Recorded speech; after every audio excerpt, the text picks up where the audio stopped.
tentar explanar aqui um resumão de como nós pensamos a física de campo unívoco e o fluxo magneto-toroidal de energia na formação do espaço-tempo, da existência, da matéria,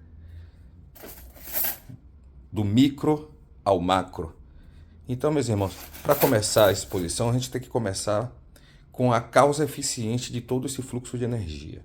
Se existe um fluxo de energia, e já está falando que existe fluxo, então deve ter algum tipo de diferença de potencial, alguma diferenciação de pressão, etc., que faz com que haja um fluxo de energia e tem que ter uma energia, uma origem dessa energia. De onde é que vem essa energia cinética que move as coisas, né? De onde vem todo esse movimento? Então é preciso que tenha uma energia potencial, etc. Então nós vamos começar falando que o plano de imanência, que é o que geralmente na física se chama de vácuo quântico, até mesmo no campo de Higgs, né? Que é um campo que permeia todo o universo. Embora, do jeito que nós vamos expor aqui, a expressão de potência desse campo, que é o plano de imanência, é diferente, né? Não é a mesma coisa do plano do campo de Higgs, né? O campo de Higgs, como ele já expôs lá na sua teoria, ele é muito específico do que ele está tratando. Mas, em forma geral, nós compartilhamos na ideia de que a massa, né, que os quarks têm, né, a massa que os leptons têm, advém da interação da partícula com o campo. Existe uma relação direta entre a partícula e um campo, né, que esse campo dá massa para as partículas. E dando massa à partícula vai limitar a velocidade, etc. Não pode ser acelerado na velocidade da luz, tá bom? Porque nada que tem massa pode ser uma radiação eletromagnética, como é a energia do fóton.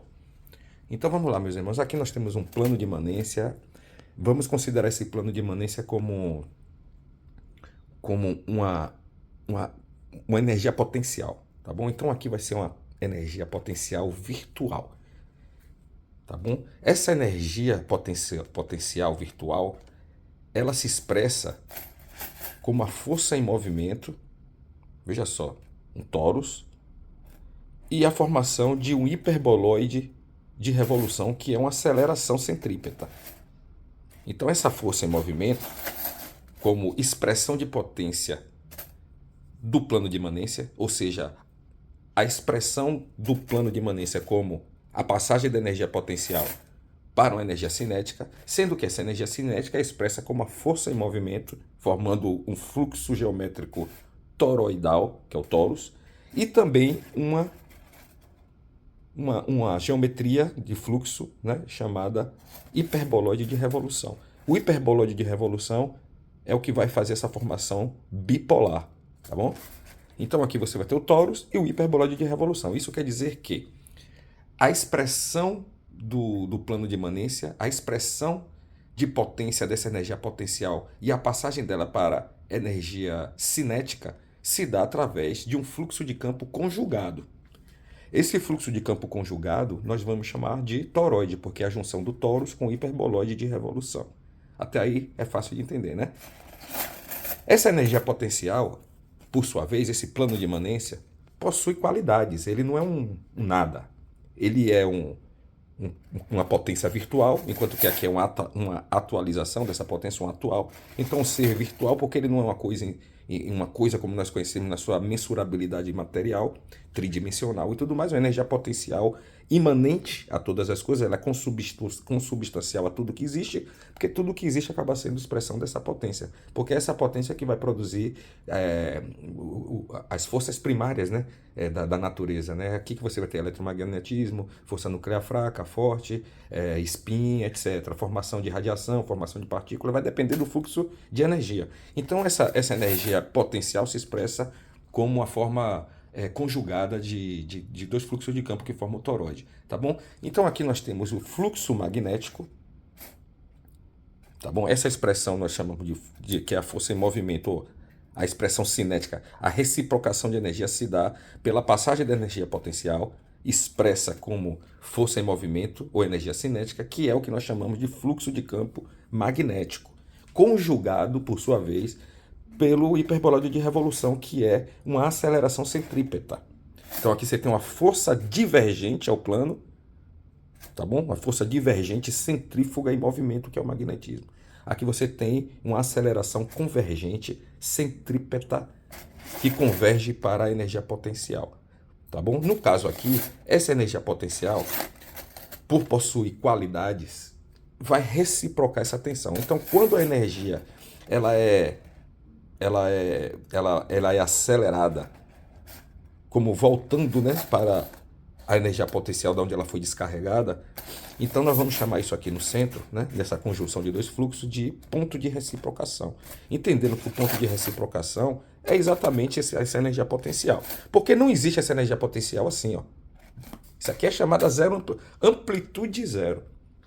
Se houvesse uma amplitude zero total, nada existiria, não é verdade? Então aqui é amplitude zero. Só que essa amplitude zero, por ter uma diferença intrínseca de potencial do próprio plano, ou seja, o plano é naturalmente perturbado, então ele sempre vai ter uma energia ou fluxo de campo sendo emanado dele. Pelo menos um mínimo disso. Tá bom? Então veja bem. Se você conjugou essas duas formas aqui, acelerou, descarregou como fosse movimento, energia cinética, carregou como aumento de energia potencial. Então, a força centrífuga é a força em movimento e a aceleração centrípeta é o aumento de energia potencial. Então, aumentou a energia potencial, houve uma impedância de entrada infinita ou parcial, né? Ela tem uma impedância de entrada, vai liberar a energia de volta ao circuito como fosse movimento fluxo magnético. É por isso que existe uma reciprocação, porque como a energia potencial ela descarrega como energia cinética, essa energia cinética, por sua vez, como obteve a sua energia da potencial, ela vai ter um limite, uma limitação que está ligada à energia potencial. Então a intensidade da energia potencial vai limitar as amplitudes e frequências dessa expressão toroidal. Então aqui você vai ter uma limitação. Quando chegou no limite da sua energia, o que é que vai acontecer? Vai voltar, vai acelerar. Então esse plano de imanência descarrega como força em movimento e carrega como aceleração centrípeta em direção à energia potencial. Quando ela chega nesse ponto de reciprocação, isso quer dizer que esse fluxo de campo chegou na amplitude zero, tá bom? Então se nós pegarmos, por exemplo, a radiação eletromagnética, então você vai ter ali as amplitudes e frequências, né? E vai ser aquele ponto ali que nós chamamos de nodo, o nodo da radiação eletromagnética. Aquele nodo é a amplitude zero.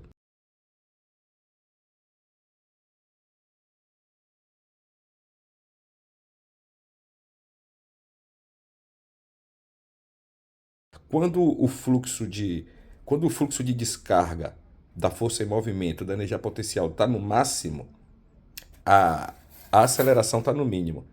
A aceleração, nós vamos ver, é a própria a aceleração elétrica. Aí, então aqui você está no máximo, aqui está no mínimo. Quando a aceleração está no máximo, a descarga está no mínimo. E quando um está saindo, o outro está entrando, está saindo. Mas tem um momento que eles vão estar ali, ó, na amplitude zero, no ponto de reciprocação. Só que isso é muito rápido. Mas é assim que funciona. Ele descarregou, teve o limite da sua amplitude de frequência devido à energia potencial que forneceu, né, essa potência para a energia cinética. Então ela vai voltar, vai acelerar, vai aumentar a sua energia potencial. Por sua vez, vai reciprocar e vai ter esse fluxo de entrada e saída, esse fluxo magneto-toroidal. Então até aqui nós podemos ver que um plano de imanência, uma potência virtual, é uma energia potencial virtual, né? O verdadeiro abstrato real, que aqui é o mais abstrato, é o mais real, porque aqui é a potência criada sem a qual nada existiria. Então isso ao mesmo tempo que ele é um virtual, que ele é um abstrato total, ele é o maior, é o abstrato dos abstratos, ele é também o real do real, porque aqui é a potência imanente e consubstancial a todas as coisas. Então aqui, ó, essa energia ela é reciprocada e cria-se um vetor de equilíbrio, né? Uma mediação de pressão e vetor de equilíbrio. Esses fluxos de campo, essas expressões de fluxo de campo do plano de imanência, ela vai agir como através da mediação de pressão e vetor de equilíbrio. Então aqui é um campo primário. A estrutura fundamental desse fluxo de energia é o toroide.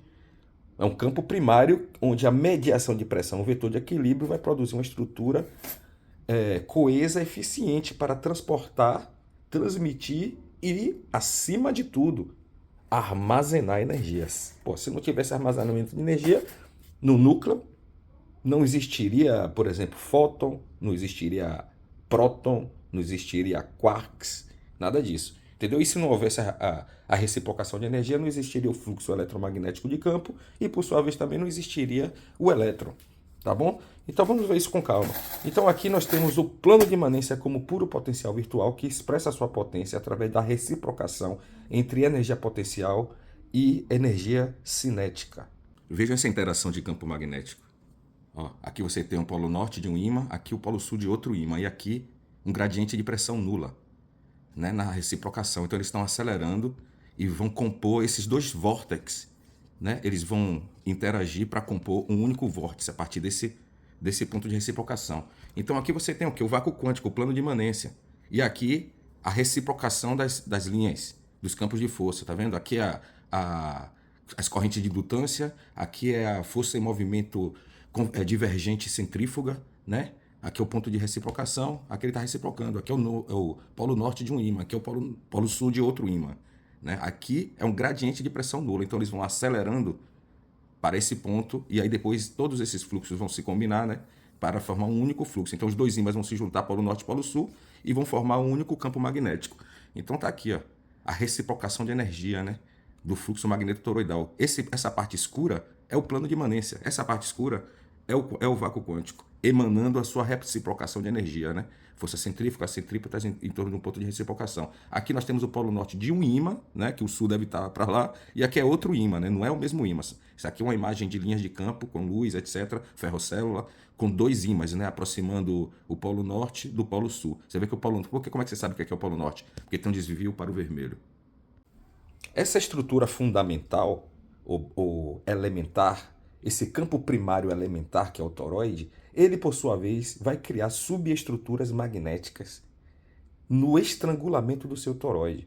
Essas subestruturas magnéticas, elas vão ser responsáveis pelo armazenamento de energia. E aí sim nós vamos ter os empacotamentos, os quantas, né? Os empacotamentos de energia, para que daí a gente possa falar de partículas, né? Então veja só, aqui é uma refração longitudinal e uma compressão transversal, tá bom? Quando você tem um toroide radial, você tem um campo eletromagnético. Um fluxo toroidal eletromagnético é um fluxo toroidal radial, tá bom? Por isso chamamos radiação, já que isso aqui, ó, já é o eletromagnetismo. Que aqui você tem um fluxo magnético e aqui você tem a aceleração, onde vai se dar a atração elétrica. Não esquecendo que esse termo eletro significa um poder que alguma coisa tem de atrair certas coisas, né? Desde a Grécia nós sabemos disso, esse termo eletroâmbar, né, em grego, que tem um atributo, né, uma qualidade de atrair coisas, né? Então, outros elementos. Isso aí é o chamado, o que os gregos não sabiam, né, mas nós sabemos hoje, que é o potencial eletrostático.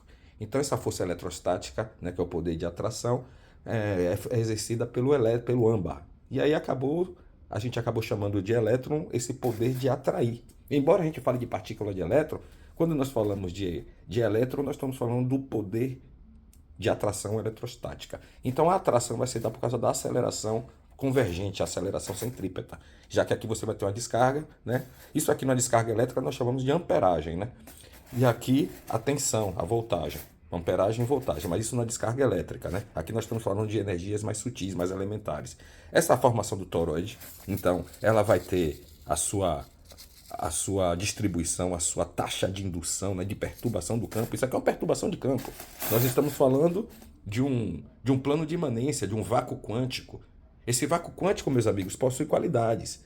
Ele possui permeabilidade magnética, ele possui permissividade elétrica, ele possui rigidez, até mesmo impedância. Então essas qualidades do vácuo quântico ou do plano de imanência vai exercer pela sua própria natureza intrínseca uma limitação no fluxo de energia, porque todo fluxo de energia vai depender da permeabilidade magnética, da permissividade elétrica, da rigidez elétrica, né, da impedância, etc. São as qualidades do plano de imanência e do fluxo de campo eletromagnético, que o eletromagnetismo, nesse caso, é uma expressão fundamental do plano de imanência. E nós vamos ver, né, por que isso. Então aqui nós temos a radiação eletromagnética, que é o nível, né, mais elementar de perturbação do campo, já que esse campo possui energia acima de zero. Ele tem uma perturbação natural, tá bom? Então ele tem uma diferença de potencial que fica sendo expressa por esse fluxo de campo. Então, onde quer que você vá no universo, mesmo que não exista nenhuma partícula, se não existir elétron, próton ou qualquer outro elemento da tabela periódica, pelo menos vai existir um campo. Pode existir um campo eletromagnético, que é o mais elementar, em estruturas maiores, por exemplo, você vai ter campos gravitacionais, etc. Mas nós estamos falando que o campo, ele é o protagonista, tá bom? A perturbação com energia acima de zero, porque há uma impedância de saída do fluxo, a impedância do campo de saída é nula. Não tem nenhum impedimento de sair fluxo magnético do próprio vácuo quântico. Mas tem uma impedância de entrada. Vocês estão me entendendo? Tem uma diferença de potencial intrínseca, porque é uma impedância de entrada, mas a saída é nula. É por isso que toda a tensão aplicada no campo, o estresse do campo, produz a resposta com a energia potencial transformando-se em energia cinética. É uma resposta. Porque a impedância de saída é nula e não existe impedimento de saída, vamos dizer assim. Mas existe impedimento de entrada. É por isso que a energia que é aplicada na tensão, que é o aumento de energia potencial, a aceleração centrípeta, que carrega o campo, ele vai, ao mesmo tempo que carrega, ele vai devolver ao circuito essa mesma energia, só que em forma de energia cinética com fluxo magnético divergente e centrífugo. O fluxo de campo. Aqui é a origem de toda a mensurabilidade, toda a corporeidade. O espaço-tempo é produzido. Uma radiação eletromagnética é o espaço-tempo que está que está turbilhonando, né? Os campos que estão turbilhonando. É o espaço-tempo, mas não como uma coisa em si, mas como um atributo póstumo da perda dessa inércia. Aqui é a inércia, aqui é o movimento. Aqui a inércia é potencial, aqui é o movimento cinético. Então existe uma impedância de entrada, mas a de saída é nula. Então sempre vai existir um fluxo. Então o ser possui uma diferença intrínseca de potencial, sem falar que existe uma relação de pressão. Aqui é um gradiente de pressão nula e aqui também é a amplitude zero, onde existe a reciprocação. Mas como eu disse, essa realidade aqui não existe dessa maneira absoluta. A gente só consegue chegar nessa realidade analisando o fluxo de campo eletromagnético, onde a gente tem ali o nodo, porque aqui tem a radiação, você vai ter uma energia mais branda, que dá para você estudar essas coisas. Porque se fosse só o pontual, o toroide pontual, você não poderia saber que existe o nodo. Aqui você não tem como, mas na radiação tem. É a amplitude zero, tá bom? Então ali é a passagem. Toda vez que existe uma passagem da energia potencial para a energia cinética na radiação, né, você tem uma variação ali, como é que chama? Uma amplitude, tem uma frequência ali, é isso aí, você tem uma frequência de reciprocação, de passagem de potencial para cinético, tá bom? Você pode calcular o tempo disso, hertz, microhertz, como queira. Então, se você considerar campo eletromagnético, é a conjunção de dois fluxos, a força em movimento, centrífuga, e aceleração centrípeta, que é aumento de potencial e energia cinética. Fluxo cinético, energia, aumento de potencial. Em direção ao quê? Ao ponto de reciprocação, que é o plano de imanência. Lá ele vai reciprocar a energia e vai manter a perturbação. Então essa perturbação, que é a radiação eletromagnética, que é a perturbação desse plano de imanência, no sentido que ele está produzindo, né? Porque ele está expressando uma potência, ele está produzindo um fluxo, né? Então temos que, acima de tudo, entender que aqui, ó, o plano de imanência, ele trabalha como uma energia potencial, mas acima de tudo uma indústria, uma usina. Isso aqui é produção da produção. Tudo que existe é produção do plano de imanência. O plano de imanência, ele produz enquanto reciproca a sua energia. Não tem nada pronto. Tudo está sendo feito. É como você construir a ponte e atravessá-la ao mesmo tempo. É assim que a natureza trabalha. É um processo de, como usam esse termo, caosmose, né? Porque aqui é um caos, porque é o indistinto. O caos é um indistinto, é isso que significa caos. Indistinto. E aqui é a distinção. Então, a caosmose, né? Esse processo de reciprocação de energia é um processo infinito da natureza, né? Uma potência incriada e eterna, perfeita, que vai transmitir, transportar e armazenar energia a partir do fluxo toroidal, tá bom? Então, aqui você vê o campo eletromagnético, é um toroide com tempo acima de zero, porque ele é radial, tá bom? Agora, o toroide radial, ele possui, todo toroide, né? O fluxo toroidal, ele vai ter o estrangulamento. em torno do ponto de reciprocação, onde a entrada e saída da reciprocação da energia está trabalhando. Então veja bem, irmão, em torno do ponto de reciprocação, que tem uma pegada, não tem pegada espacial praticamente, né? Porque é o ponto de pressão nula, ou amplitude zero. Se é amplitude zero, ou seja, aquele momento da radiação eletromagnética onde o campo elétrico e o campo magnético estão no zero, né? Porque se um está no máximo, outro está no mínimo, eles estão reciprocando ali. Mas tem um momento que os dois estão no zero.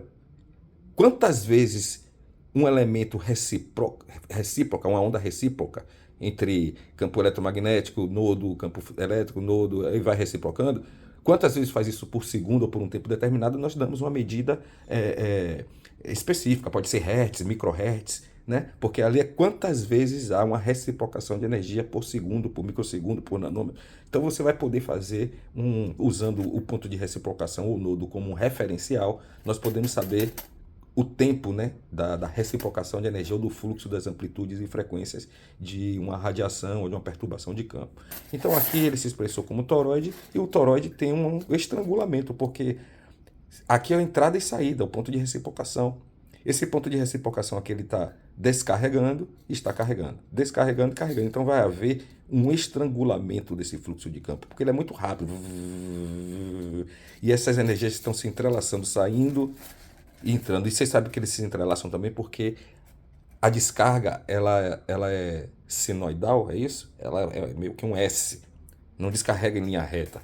Então ela está descarregando assim, até porque como se ela está presa na energia potencial, então ela vai fazer uma descarga assim, ela vai curvar-se necessariamente, porque precisa voltar para o ponto de inércia ou para a amplitude zero, energia potencial, para depois reciprocar como fosse em movimento de novo, como fosse como energia cinética. Então quando nós pensamos, depois vamos ver isso também, na angulação, né, do elétron, tem os valores quânticos de 45 graus, você nunca vai ver um elétron aparecer aqui, ó, em 0 grau, 90 graus. Não, aqui não pode, ele sempre vai ter uma angulação, tá bom? Você não vai ver aqui, ó, 90 graus. Tem esses 45 graus nordeste, noroeste, sudeste e sudoeste. Por quê? Porque a saída do ponto de reciprocação é assim, já que ele vai puxar para dentro de novo, então ela se curva, né? Porque tem um limite da energia potencial, a energia cinética tem um limite de energia fornecida pela potencial. Aí ela chegou no limite, ela volta como um aumento de energia potencial, aí volta como cinética. Se a perturbação for mais intensa, você pode ter também amplitudes e frequências mais intensas, e aí vai. Enfim, o que importa é que você vê que a perturbação de campo é a expressão do plano de imanência. Então, quando ela se expressa, ela está de forma assim, circular, né? Em S, etc., ela está entrando e saindo, e ao mesmo tempo vai haver, nas forças que estão nesse fluxo de reciprocação, ela vai ter um estrangulamento. É por isso que existe o estrangulamento do toroide. Porque senão, imagine que fosse uma descarga reta, não existiria nada, tá bom? Então a descarga não é reta, mas não é reta por quê? Porque tem uma causa. Eu já expliquei agora porque ela não é reta. Ela mantém um ângulo específico, quantizável, ou seja, quando a gente fala de quantizável, quer dizer que não é qualquer valor. Ah, não é esse assim, 1, 2, 3. Não, não é qualquer valor. Tem valores específicos devido à sua própria natureza. Então você só vai encontrar certos tipos de angulações no fluxo de toroidal do elétron, por exemplo, porque existe uma natureza de fluxo toroidal de reciprocação de energia. Tá bom, meus irmãos? Mas isso a gente vai ver com mais detalhe. Então aqui existe o estrangulamento do toroide. No estrangulamento do toroide, nós vamos produzir as estruturas submagnéticas, tá bom? Que estruturas submagnéticas são essas, Fábio? Anel de confinamento, né? Então aqui você vai ter, ó, um estrangulamento, e você vai produzir um anel aqui no equador, né? O anel equatorial que vai estrangular e confinar. Confinar o quê? Energia que está aqui, porque vai ter outra estrutura que vai ser produzida nesse estrangulamento de fluxo de campo magnetotoroidal. A bolha magnética. Você vê que na própria estrutura aqui, você vê que já tem uma pança aqui, né? Aqui já tem um estômago. É bom você entender que aqui é um estômago do toroide, tá bom? Então, nessa reciprocação de energia, no estrangulamento do toroide, nós vamos ter uma força aqui que vai confinar, né, nesse estrangulamento, a energia que vai estar armazenada onde? Na bolha magnética. Uma bolha magnética é formada porque se tem um fluxo de entrada e saída, então você vai fazer meio domo aqui no norte e meio domo no sul. Então, meio com meio, você tem um inteiro. Então, aqui você vai ter uma bolha. É por isso que nós sempre vemos as estruturas de energia, de massa, de matéria, e até de planetas, estrelas, como circular, esférica. Não é? Essa ideia da esfericidade da partícula é porque existe aqui uma bolha magnética do estrangulamento. Então, essa esfericidade decorre do estrangulamento de campo. E o campo, e a expressão de potência do plano de imanência, é o protagonista na produção de tudo que existe, do espaço-tempo. O campo é protagonista e não a partícula. A partícula vai ser produzida pelo fluxo de campo. É um pensamento mais no sentido aristotélico do que atomístico. Né? O atomismo de Epicuro, Lucrécio e Demócrito diziam que o princípio e o fim de todas as coisas são corpúsculos indivisíveis, né? Que estão se encontrando, se chocando aleatoriamente no espaço vazio, né? Ou seja, ele atribui uma realidade física ao vazio, que não é verdade, não existe isso. E outra coisa é que os átomos se relacionam por forças extrínsecas ou mecânicas. Aqui não. Aqui é outro contrário que tem mais a ver com o pensamento de Aristóteles, né? Que é que existe uma potência imanente a todas as coisas, portanto não existe o nada e não existe o vazio de potência, o vazio material existencial. Existe mais denso, menos denso. Mas vazio absoluto não existe, nós sabemos disso. Qualquer lugar do universo tem alguma potência. E segundo, o terceiro é que não há o princípio fim de todas as coisas é o campo e não a partícula. A partícula é um efeito de campo. O vazio também é uma ideia inadequada, porque o ser é pleno, ele é pleno de potência. E o quarto elemento é que as partículas interagem e são produzidas por uma força intrínseca de campo e não por mecânica extrínseca, tá bom? Aqui tem um termo em filosofia também que se usa como maquínica, né? Aqui é uma maquínica, porque é um movimento intrínseco do campo com ele mesmo. É uma autoprodução, né? Então aqui a potência virtual, ela trabalha a si mesma estratificando-se, produzindo toroides e coisas. A estratificação da própria natureza naturante, que é o plano de imanência. Tá bom, pessoal? Então aqui nós vamos ter o estrangulamento do toroide, que vai criar uma bolha magnética, onde vai se confinar uma energia. A energia do fóton, que é uma radiação eletromagnética, né? Não é isso? Um toroide com tempo maior que zero radial, o estrangulamento do toroide, a força que confina, e aqui uma bolha que vai estrangular e vai armazenar energia. É nesse momento que a natureza inventa uma maneira de armazenar energia, criando essas subestruturas magnéticas. E qual é a energia que vai estar armazenada aqui? No núcleo toroidal de uma radiação eletromagnética. A energia é a constante de Planck versus frequência. É a energia do fóton, um quanta de fóton. Um quanta de fóton vai estar bem aqui, armazenado na subestrutura magnética de uma radiação eletromagnética. Então você vai ter a constante de Planck versus frequência armazenada aqui. Então você vai ter a energia do próton. Além disso, você tem outra subestrutura magnética que é formada, que é o anel de virada polar. O anel de virada polar, ele vai ajudar a ejetar materiais, né, que estão acima da capacidade do estômago, da bolha magnética, armazenar, ou seja, a capacitância. Então, toda vez que um elemento está com a capacitância extrapolada, ele vai liberar material do núcleo.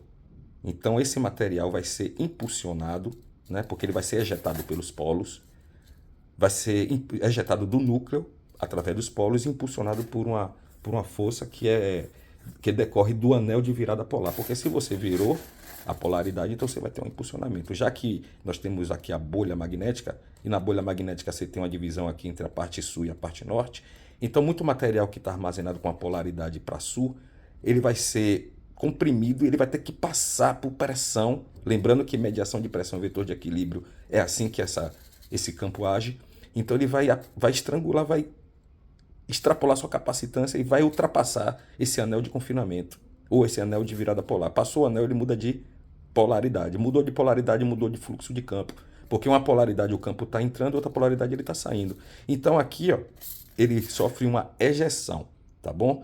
Essa ejeção ela vai ser intensa pelos polos, porque aqui na virada polar o que está no norte vai para o sul e sai com alta intensidade, e o contrário também é a mesma coisa, tá bom? Então quando nós vemos, por exemplo, elementos radioativos, o que está ocorrendo? Um carbono 14, não sei o quê. O que está ocorrendo é que o elemento radioativo está com a sua capacitância extrapolada, ou seja, já está de pança cheia, né? Comeu demais no rodízio de churrasco, de picanha, e aí está jogando tudo para fora.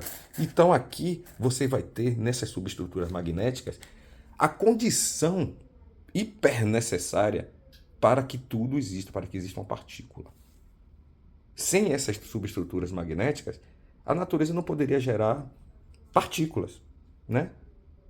E isso é resultante, né, numa causa direta, é resultante do fluxo magnetoroidal de energia, tá bom? Buracos negros também, que são plasmóides gigantes, depois nós vamos ver também buracos negros. O buraco negro também tem sua capacitância, porque também é um fluxo toroidal. E quando o buraco negro ele extrapola a sua capacitância, ele emite um dos fenômenos mais energéticos da natureza, que são jatos relativistas, jatos galácticos, né? Você vê aquele quasares, etc. Então ali você está emitindo material de uma capacitância extrapolada, o limiar crítico de capacitância, a extrapolação do nível de energia. E aí, para manter o seu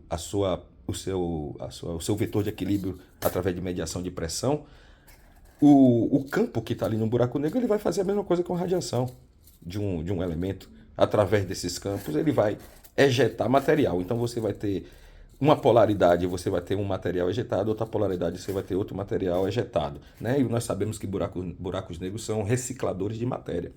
Esse tipo de expressão é a geometria resultante da mediação de pressão de campo, que é o tórus e o hiperboloide, o toroide. E esse toroide vai ter um estrangulamento, né, devido à sua reciprocação de energia, que é o ponto de reciprocação, entrada e saída do circuito, que aqui é um circuito, né, de entrada e saída. E aqui você vai ter o estrangulamento. No estrangulamento você vai ter a força que vai estrangular, vai confinar a energia do elemento, que é o anel de confinamento. A bolha magnética, que vai armazenar energia, que no caso do fóton é constante de Planck vezes frequência. E você vai ter também a formação quanto maior a intensidade, né, daqui, da capacitância, você vai ter elementos que vão ser ejetados através do anel de virada polar. Isso não ocorre, por exemplo, no fóton. Não há isso, não é essa descarga. A capacitância do fóton não está extrapolada. Esse material que vai ser ejetado você só vai encontrar em elementos mais pesados, tá bom? Com capacitâncias mais pesadas. Vejam que aqui o fluxo toroidal radial, que é uma radiação eletromagnética, é uma perturbação de campo. Nós temos uma radiação eletromagnética com uma taxa de indução, né, que é a velocidade da luz. A taxa de indução é a taxa de perturbação do campo, que transporta essa energia, né, na velocidade da luz, 300 mil quilômetros por segundo. Por que a velocidade da luz tem limite? Porque existe uma natureza do campo que limita a velocidade da luz, o fluxo de reciprocação radial toroidal, que é uma radiação eletromagnética. Você tem uma compressão transversal, né? Ou melhor, uma refração longitudinal, que é a amplitude, e você tem uma compressão transversal. Então você tem o fluxo divergente como refração longitudinal e a compressão transversal. Então você tem uma radiação eletromagnética que é um circuito coaxial de refração longitudinal e compressão transversal, que nada mais é do que um fluxo toroidal radial. E esse fluxo toroidal radial, ele tem uma taxa de indução que é a velocidade da luz. E aqui no meio, você vai ter energia confinada, né, no núcleo do toroide, nas estruturas submagnéticas, nos campos primários. Essa energia é a constante de Planck versus frequência. Então nós temos aqui uma perturbação do plano de imanência, uma perturbação do campo, uma perturbação do vácuo quântico, como um transporte de energia radial, tá bom? Agora você imagine que se você aumentar a intensidade dessa reciprocação radial, o que é que vai ocorrer? É fácil nós entendermos isso. Se você pegar uma radiação eletromagnética, o espectro, né, da radiação, então você vai ter ali, por exemplo, ondas de rádio, por exemplo. Ondas de rádio, ela possui uma pegada espacial gigantesca e uma energia pequena, né? Talvez seja uma perturbação assim até mais elementar desse vácuo quântico, né? Desse plano de imanência. Ela é transmitida na velocidade da luz, essa perturbação, mas possui uma pegada espacial gigantesca e uma energia pequena. Agora, quando você tem uma pegada espacial menor, você aumenta a capacitância, a energia da radiação. Por isso que a energia de raio gama, que está lá na ponta, é muito maior do que a energia de uma onda de rádio. Ambas fazem parte do espectro eletromagnético e viajam na velocidade da luz.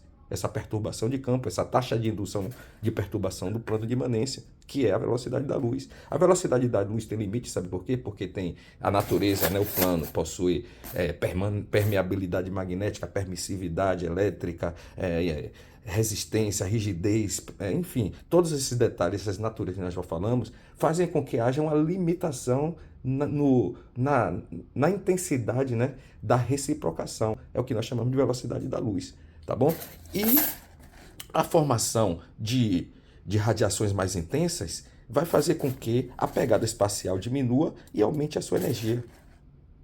Se você tem um raio gama, a pegada espacial do raio gama é ínfima, mas a energia é muito maior do que a ondas de rádio, que tem uma pegada espacial gigantesca, mas uma energia pequena. Então nós estamos vendo aqui que nessa perturbação de campo, seguindo as limitações da permeabilidade magnética, né, da permissividade elétrica, da rigidez, até mesmo impedâncias, enfim, todos esses tipos de limitações que limitam a velocidade da luz, vai fazer com que uma radiação gama, que está na velocidade da luz, mas por outro lado possua uma pegada espacial muito menor e a reciprocação mais intensa, um nível de energia maior. Então, dentro do espectro eletromagnético, você tem níveis de energia distintos. Por quê? Porque existe uma pegada espacial maior ou menor a depender do estresse, ou seja, da intensidade da perturbação de campo. Então, quando você tem uma partícula que tem uma pegada espacial ínfima, como um raio gama, né? O fóton de uma radiação gama, a energia confinada de uma radiação gama, a energia da radiação gama é muito maior, uma energia ionizante. Ela pode arrancar elétrons de átomos. Agora, quando você pega uma radiação que tem uma pegada espacial grande, como uma onda de rádio, por exemplo, então você não vai ter uma energia. Então, diminuiu a pegada espacial, aumentou a capacitância do circuito toroidal. Isso é importante entender, tá bom? Agora, imagine que se você aumentar ainda mais a energia, essa perturbação, esse estresse do campo, o que é que pode ocorrer? Uma sobreposição de amplitudes e frequências. A superposição de amplitudes e frequências de uma radiação eletromagnética vai amplificar, intensificar cada vez mais essa relação energética, de modo que, se você passar em muito a perturbação ou a energia do raio gama e passar por uma ultra energia, o que vai haver é que as amplitudes e frequências, né, as refrações longitudinais e as compressões transversais, as descargas e cargas, a reciprocação de energia potencial para energia cinética, que é uma perturbação de campo, vai se intensificar e ter uma pegada espacial cada vez menor. Só que uma pegada espacial em ultra energia significa que você praticamente não vai ter uma pegada espacial, você não vai ter mais a distinção de amplitudes e frequências, você vai colapsar as amplitudes e frequências radiais. Se você colapsou a radiação, você cria um toroide de tempo igual a zero.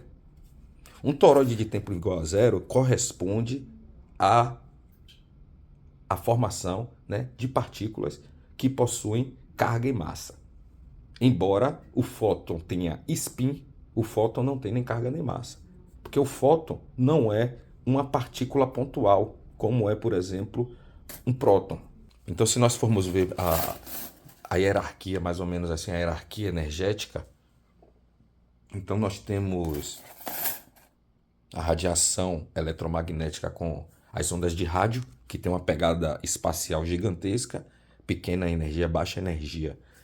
Não é isso? Talvez a mais tênue seja a radiação, as ondas de rádio, a menos energética. Aí você vai para o outro extremo que você tem a radiação gama.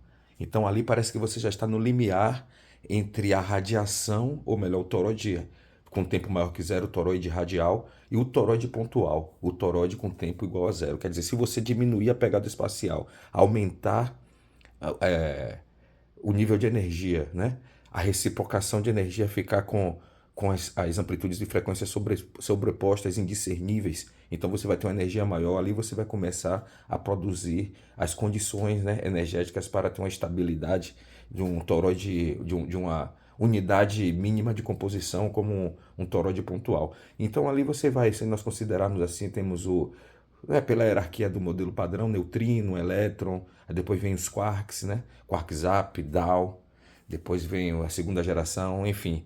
Esses níveis de energia, me parece que é o estriamento, né? Vai se dar massa e tudo pelo estriamento do plano de imanência. Então, o quanto maior o estriamento, menor pegada espacial, maior sobreposição de amplitudes e frequências de reciprocação, né? A reciprocação de energia de uma forma indiscernível, né? Porque já não é mais uma radiação eletromagnética, não é uma radiação com tempo maior que zero, não é é uma radiação, não é o colapso da radiação, na verdade, é a formação de um toroide pontual, ou seja, as amplitudes e frequências elas estão se dando, né, ali sem ser de uma maneira radial, com energia para manter a estabilidade, a capacitância de um elemento.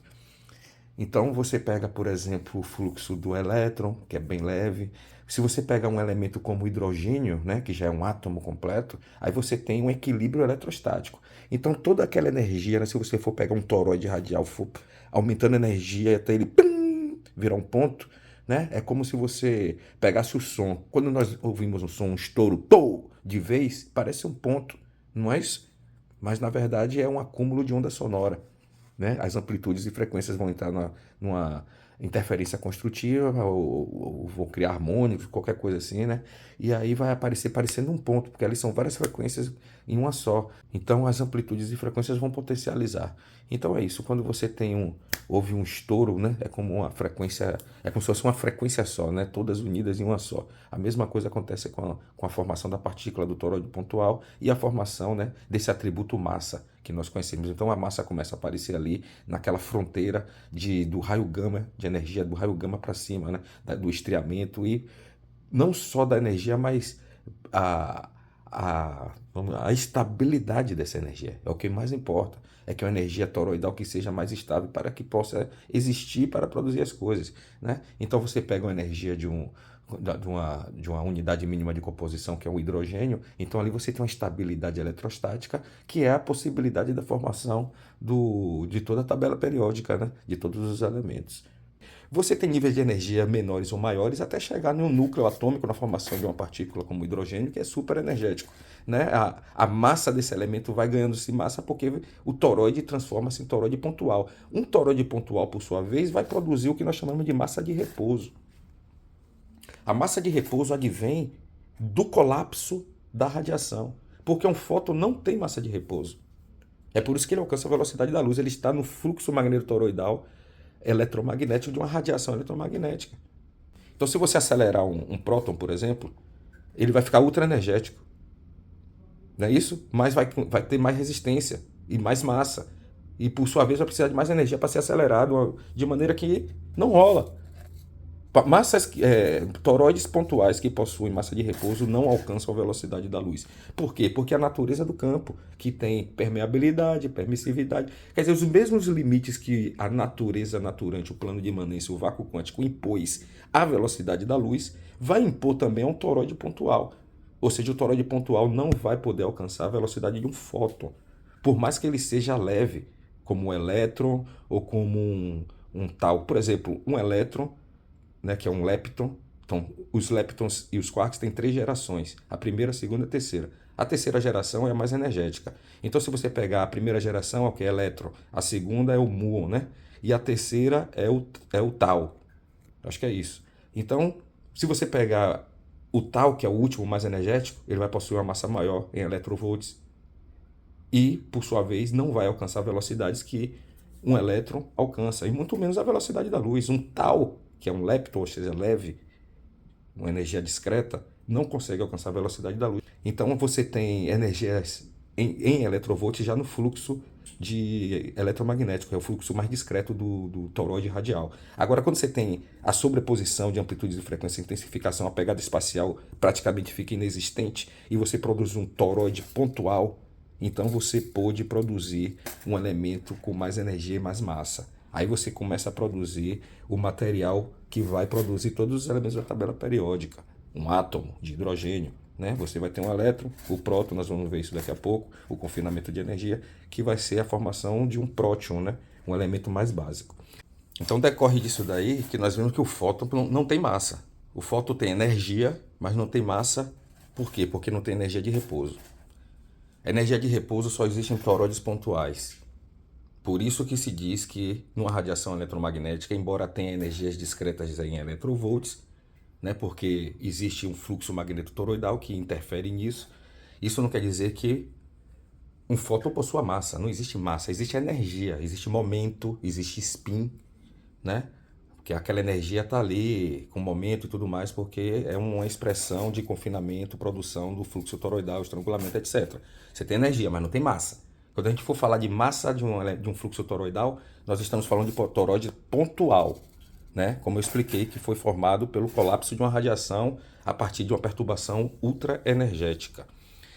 Mas não tem massa no fóton. Agora, spin tem, né? E o que seria spin? Vamos ver isso aí. Um atributo fundamental. Ah, antes de falar do spin, outra coisa que é importante falar sobre a radiação eletromagnética.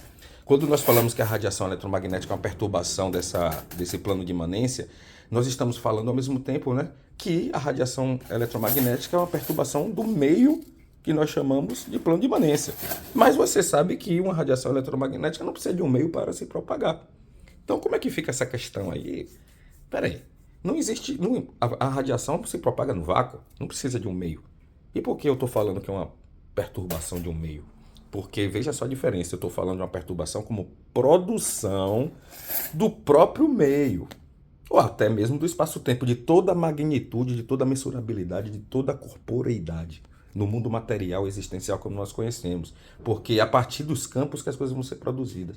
Todas as modalidades de campo são modalidades do plano de imanência. Então, todo o campo nada mais é do que uma modificação, uma modalidade do plano de imanência. Isso aqui são campos, uma modalidade do plano de imanência, cujo campo eletromagnético é o mais fundamental, que é a formação do fluxo toroidal, né? Entre essa conjunção de fluxo, que produz, por sua vez, estruturas submagnéticas, que vão ser responsáveis também pelo armazenamento de energia.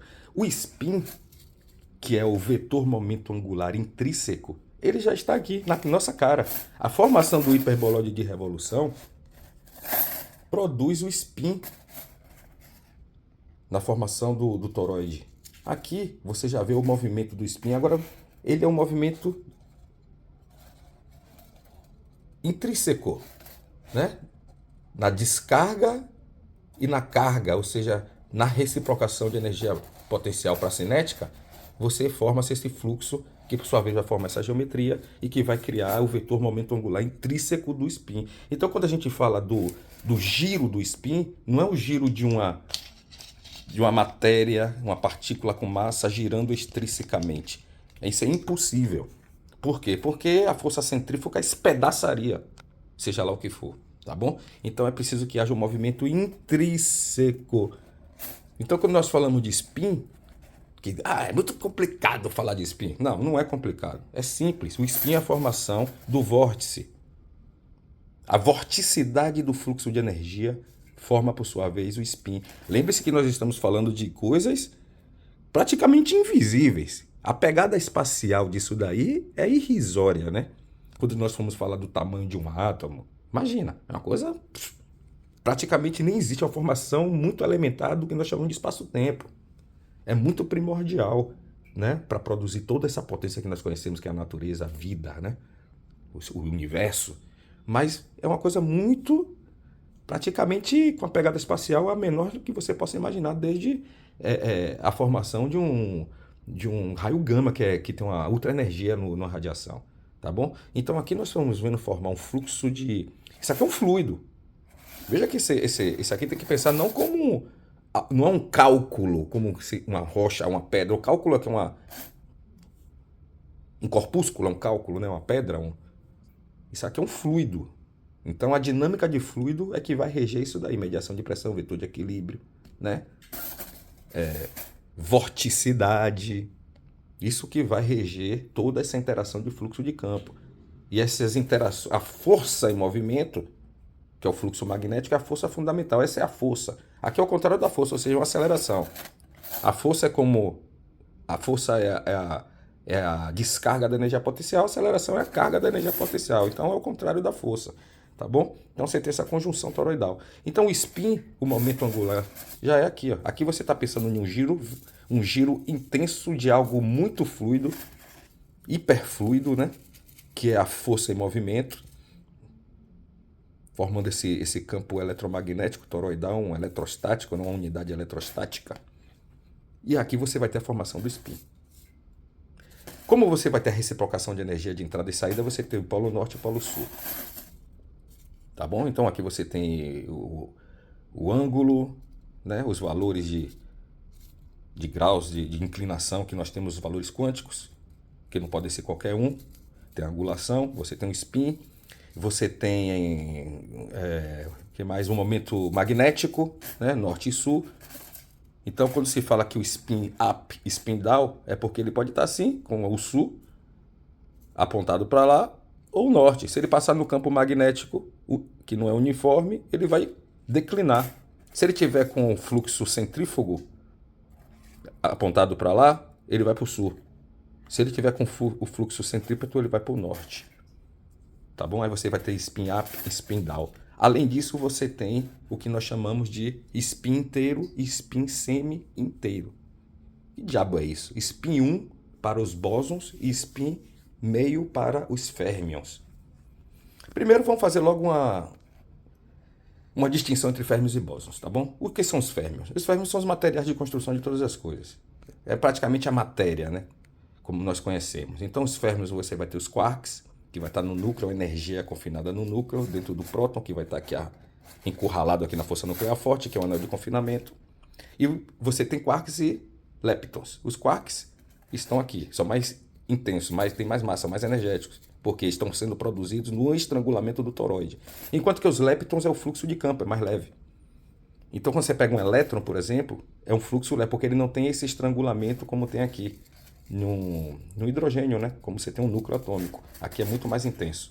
Então você tem os quarks de primeira geração, os quarks de segunda geração e os quarks de terceira geração. Tá bom? Esses são os férmions quarks. Os férmions leptons, que dizem respeito a esse fluxo de campo e não ao núcleo, ao estrangulamento do toroide, a bolha magnética, armazenamento de energia aqui no núcleo. Então nós temos o elétron, nós temos o muon e nós temos o tau. Todos esses elementos possuem características. Se tem spin, né? O spin para cima, up, down, spin meio, spin inteiro. Nós vamos ver porque é meio inteiro.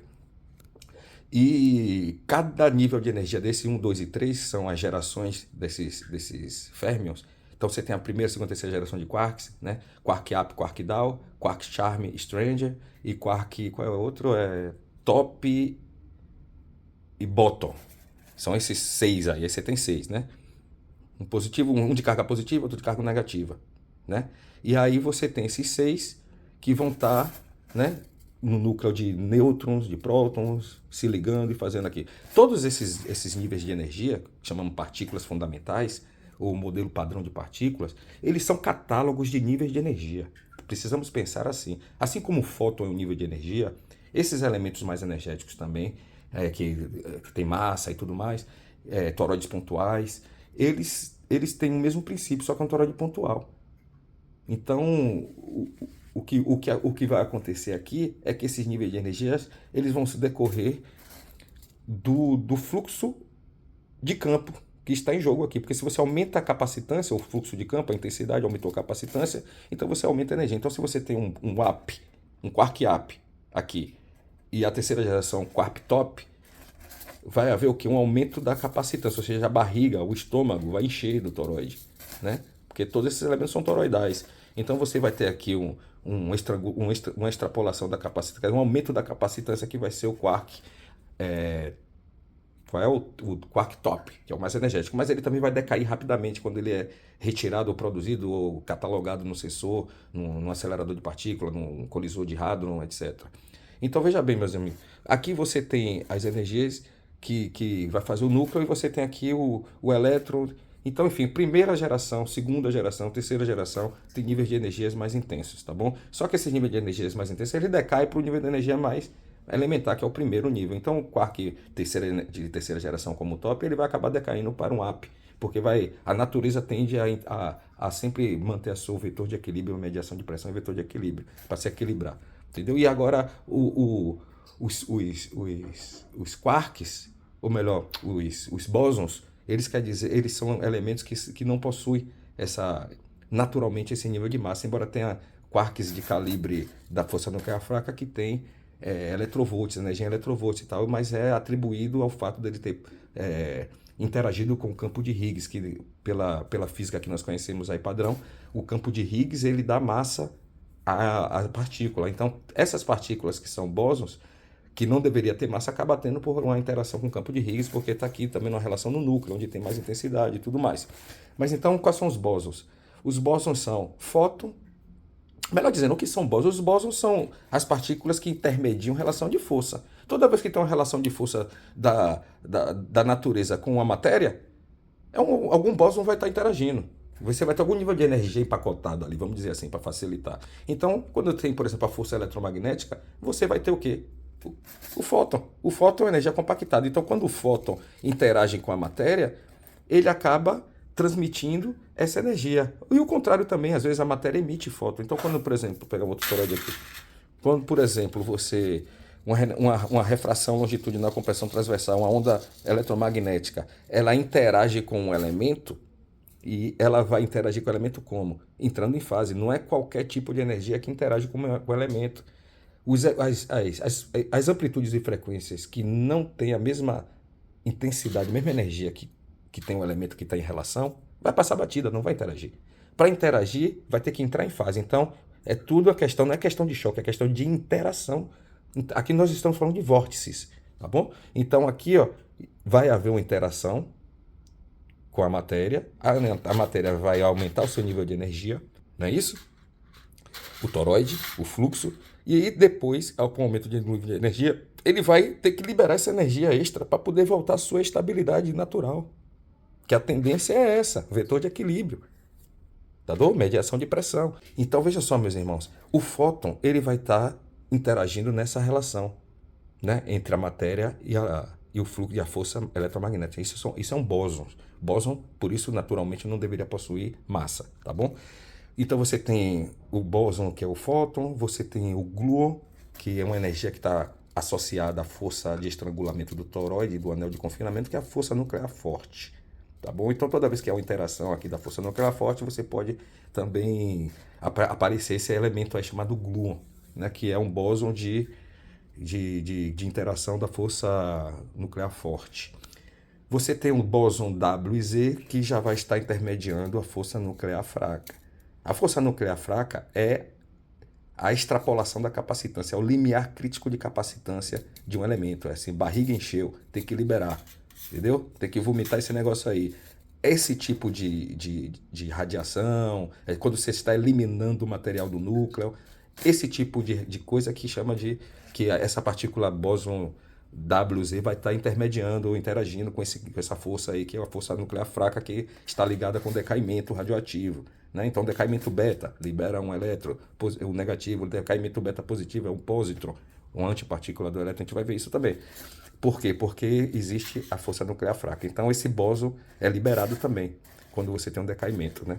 Então, enfim, você tem o gluon, com a força nuclear forte, o fóton, com o eletromagnetismo, o WZ com a força nuclear fraca. Temos 4 aí, falta um, o bóson de Higgs. O bóson de Higgs é quando você tem uma excitação de campo tão intensa, que para produzir você tem que ter lá, sei lá, 125 gigaelectrovolts, parece, para produzir uma excitação, um nível de energia muito grande para que possa emergir dessa excitação aí, nem que seja por um brevíssimo tempo, chamado bóson de Higgs, que é responsável da massa, pela teoria de Higgs, a matéria, né? Nossa teoria aqui também, que é o fluxo de campo de plano de imanência, é bem parecida, né? Bem parecida com essa, mas a gente está usando outros mecanismos, né? Mas o mecanismo de Higgs faz sentido também. Então, nós temos 5 bósons, tá bom? E temos 12 férmions, que são 6 quarks, 2, 2, 2 de cada geração, são 3 gerações, e temos os leptons, que são 3 também, ou 6 também, primeira, segunda e terceira geração. O elétron e o neutrino do elétron, você vai ter o muon e o neutrino do muon, e você vai ter o tau e o neutrino do tau. Tá bom? Então essas partículas vão formar são 6 mais 6, 12 férmions com 17 partículas fundamentais que estão catalogadas no modelo padrão de partículas, que todos nós sabemos qual é. Tá bom? Agora temos que entender que essas partículas são grau de intensidade. Ali você tem um confinamento de energia, né? Todas essas partículas são níveis de energia, é assim que nós temos que pensar, e não corpúsculos como bola de gude, ou coisa assim. Isso aí é uma forma didática para a gente entender o empacotamento de energia, o confinamento de energia, que é muito importante. O spin, ele é spin inteiro ou spin meio. Né? Nós já vamos falar norte e sul, momento angular, vetor intrínseco, aqui está o que nós chamamos de giro. Agora dá para entender agora o que é o giro? É o vórtice intrínseco da reciprocação, o spin, não é o vórtice mecânico. Não, aí não existiria, é intrínseco. Aí dá para entender que é super leve e super fluido. Tá bom, fez o vórtice e fez a estrutura toroidal. E o que é o spin inteiro, o que é o spin meio? O spin inteiro quer dizer que essa é a leitura que nós fazemos no fluxo magnetotoroidal. Entendam, pode ser que o seu professor de física, o que você estudou, que você, sei lá, pode ser uma outra visão. Mas você pode considerar, por exemplo, que o elétron está em torno, né, aqui orbitando o núcleo. Não faz diferença para pensar o spin 1 e spin meio. Não faz diferença. O que eu estou dizendo é só que ele não está, provavelmente, num giro assim meio orbital. Nós já sabemos que Schrödinger já acabou com essa ideia, né? Sabendo do espalhamento do elétron. Eu prefiro usar essa ideia mais do átomo de Schrödinger para poder pensar uma probabilística, né? A gente vai chegar lá também, né? A gente vai chegar lá, vamos devagar. Então aqui nós temos o giro do elétron, não é isso? O elétron tem spin 1. Eu estou falando que esse giro é uma reciprocação. Então aqui é uma carga, uma descarga, carga, descarga, carga, descarga. Então essa reciprocação nós vamos chamar de giro, para facilitar o entendimento. Se você quiser pensar assim, você pode também fazer seu esforço mental aí para pensar assim, como uma orbital de planeta, não tem problema. Mas o mais importante é aqui, como nós explicamos com o fluxo magnetotoroidal, o spin 1 e spin meio.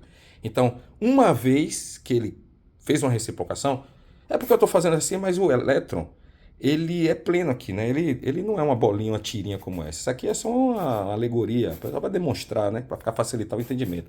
Mas ele é um fluxo meio que fantasmagórico. Um fluxo de campo pleno aqui, com a carga elementar de menos 1,6 vezes 10 elevado a menos 19 Coulomb. É a carga elementar fundamental do elétron e do próton. Então ele tem essa carga, tem a massa de 0,511 megaelectrovolts, né? Enquanto o próton tem a mesma carga, mas tem uma massa de 938 megaelectrovolts. Então esse fóton, ele está aqui, ou o elétron, ele está aqui, né? Orbitando o núcleo atômico. Mas aqui nós estamos falando de reciprocação. Plena, com a carga tal, com a energia tal. Aqui é um hidrogênio. Então o spin é meio, porque cada reciprocação, ou spin é inteiro. Não, aqui não pode ser inteiro porque é um hidrogênio, mas um spin do elétron, como se fala, o spin do elétron, ele é meio porque para cada reciprocação de energia, o elemento precisa de 2 reciprocações para voltar no seu estado inicial. Então, espera que eu vou usar outro toroide aqui para facilitar o entendimento. Aqui, esse toroide já está marcado aqui, para facilitar. Olha só, aqui é um torus, aqui é um elemento. Quando o elétron faz uma descarga e ele vai e depois volta para reciprocar na energia, o aumento da energia potencial, então é um giro, né? Quando ele faz isso uma vez, uma reciprocação de uma vez, o elemento dá um meio giro. Aí quando ele reciprocar de novo, ele faz um giro completo. Então é por isso que é chamado spin meio. No fóton é spin inteiro. Já dá para entender por que é spin inteiro, não dá não? Se aqui é mais pesado, mais energético, etc. Ele faz uma reciprocação, 2, ele está sempre girando aqui, ó. Não tá, ele está sempre girando, mas porque a reciprocação é muito rápido, sei lá, a velocidade é gigantesca. Então ele tá, cada reciprocação ele girou meio. Então imagine quantas vezes ele não está girando aqui, muito rápido. Mas eu quero dizer aqui que você entender que cada vez que há uma reciprocação do giro do elétron, né? Descarregou, carregou, girou aqui. Descarregou, carregou. Pronto. Spin meio. Todos os férmions têm spin meio. Todos. Quarks, leptons, elétron, quarks, quark up, quark down, não sei o que. Todos têm spin meio. Agora os bósons, todos têm spin 1, né? Inteiro. Por quê, Fábio? Porque o fóton, ele está aqui, na radiação eletromagnética, ele é mais leve, mais rápido, etc. Então, quando há uma reciprocação, que aqui está tendo a reciprocação, não está? Na radiação eletromagnética, que é um toroide, igualzinho. Tem a taxa de indução, que é a velocidade da luz, porque existe permeabilidade, permissividade, essas coisas no plano de imanência. Então veja bem, aqui o spin inteiro, por quê? Porque cada vez que há uma reciprocação, o fóton já deu seu giro completo. Então é um giro só. Então o spin é inteiro. Aqui. Descarregou. Até carregar ele já cadê? Perdi aqui. Já tá aqui. Ó. Descarregou. Carregou. Um giro completo. Enquanto que no spin meio, você descarregou, carregou. Metade. Descarregou, carregou. Pronto, voltou ao estado inicial. Spin meio. Spin inteiro. Um giro completo em uma reciprocação. Essa qualidade do spin, aliado às limitações do plano de imanência, que é permeabilidade, permissividade, etc., vai ser responsável também aqui com a energia eletrostática do núcleo, vai ser responsável pela distribuição eletrônica. E o princípio de Pauli, que você não pode ter o mesmo estado quântico, os mesmos valores agindo juntos. Então, se tem dois elétrons aqui, porque aqui tem muita energia, se tem dois elétrons, então esses elétrons com spin meio, eles podem estar no mesmo orbital, que eles não vão se chocar, não vai ter essa repulsão ou etc. Eles vão estar aqui, mas eles vão estar, por exemplo, um com o norte para cima, outro com o norte para baixo, o spin para cima e spin para baixo, né? Segundo, eles têm spin meio. Então, quando um descarregar, o outro está carregando. Aí quando o outro está carregando, o outro está descarregando, então eles não vão existir ao mesmo tempo. Porque quando um apareceu, o outro sumiu. Aí quando esse sumiu, o outro apareceu. Por quê? Cada um tem spin meio. Então são dois elétrons. Esses dois elétrons eles podem estar aqui perto do núcleo, que é uma energia muito forte, né? A atração eletrostática depende muito da distância, né? Como é? A intensidade, a força da energia aqui da atração vai ser mais intensa se você estiver mais próximo e menos intensa, né? Proporcionalmente menos ou mais intenso com o quadrado da distância. Então, se você estiver aqui muito perto, você pegar o quadrado da distância, a intensidade vai ser muito maior. Se você multiplicar pelo quadrado da distância. Então, resumindo, se você está longe, é fraco. Se você está perto, é muito, muito forte. Então, aqui você tem dois elétrons, né, ligados pela eletrostática e com spin meio. Só que quando você tem dois, para ele não ter problema de um excluir o outro, né, o princípio de exclusão, porque também tem permeabilidade, essas limitações, então, enfim. E o spin meio vai possibilitar que, enquanto um está descarregando, o outro está carregando. Dá tudo certo, cada um da sua maneira, né? Fazendo o quê? Uma mediação de pressão, vetor de equilíbrio. Então, todos esses níveis de energia, ou a distribuição eletrônica, né, vai ser organizada por mediação de pressão, vetor de equilíbrio, segundo as qualidades do plano de imanência, né, que a permeabilidade, etc., a permissividade, e ele vai começar a se estratificar, sendo que níveis mais energéticos está aqui e o menos energético está aqui, até chegar a um ponto zero, que o ponto zero é um equilíbrio eletrostático, né, não está nem muito longe nem muito perto, etc. Mas é isso que ocorre. Aí se você for ver, por exemplo, a energia de um elétron de primeira camada em eletrovolts tem menos 13,6 eletrovolts na primeira camada. Aí você vê que na segunda, menos 3,4 e na terceira, menos 1,5, né? 1,5 eletrovolts. Então você vê que aqui tem menos 13 e aqui tem menos 1,5, né? Na terceira camada, aqui um pouco mais para fora. Então, se você pegar um fóton, por exemplo, que entre em relação aqui, entre em fase, consiga entrar em fase com o elemento, né, com suas frequências, ele excita o elemento, então aqui o elétron ganha energia e passa, por exemplo, de uma camada para outra, né? Então, se o fóton passar da segunda para a terceira, ele vai ganhar energia para passar para essa terceira, não é isso? Mas só que é o seguinte, quando ele ganha essa energia para passar da segunda para a terceira, porque o fóton tem quanto de 1,9 eletrovolts, né? O fóton, né? E se você pegar um elétron da segunda camada, então você tem um elétron com menos 3,4, se eu não me engano, e o da terceira camada com menos 1,5. Então, quando ele passa da segunda para a terceira, tem um ganho de 1,9.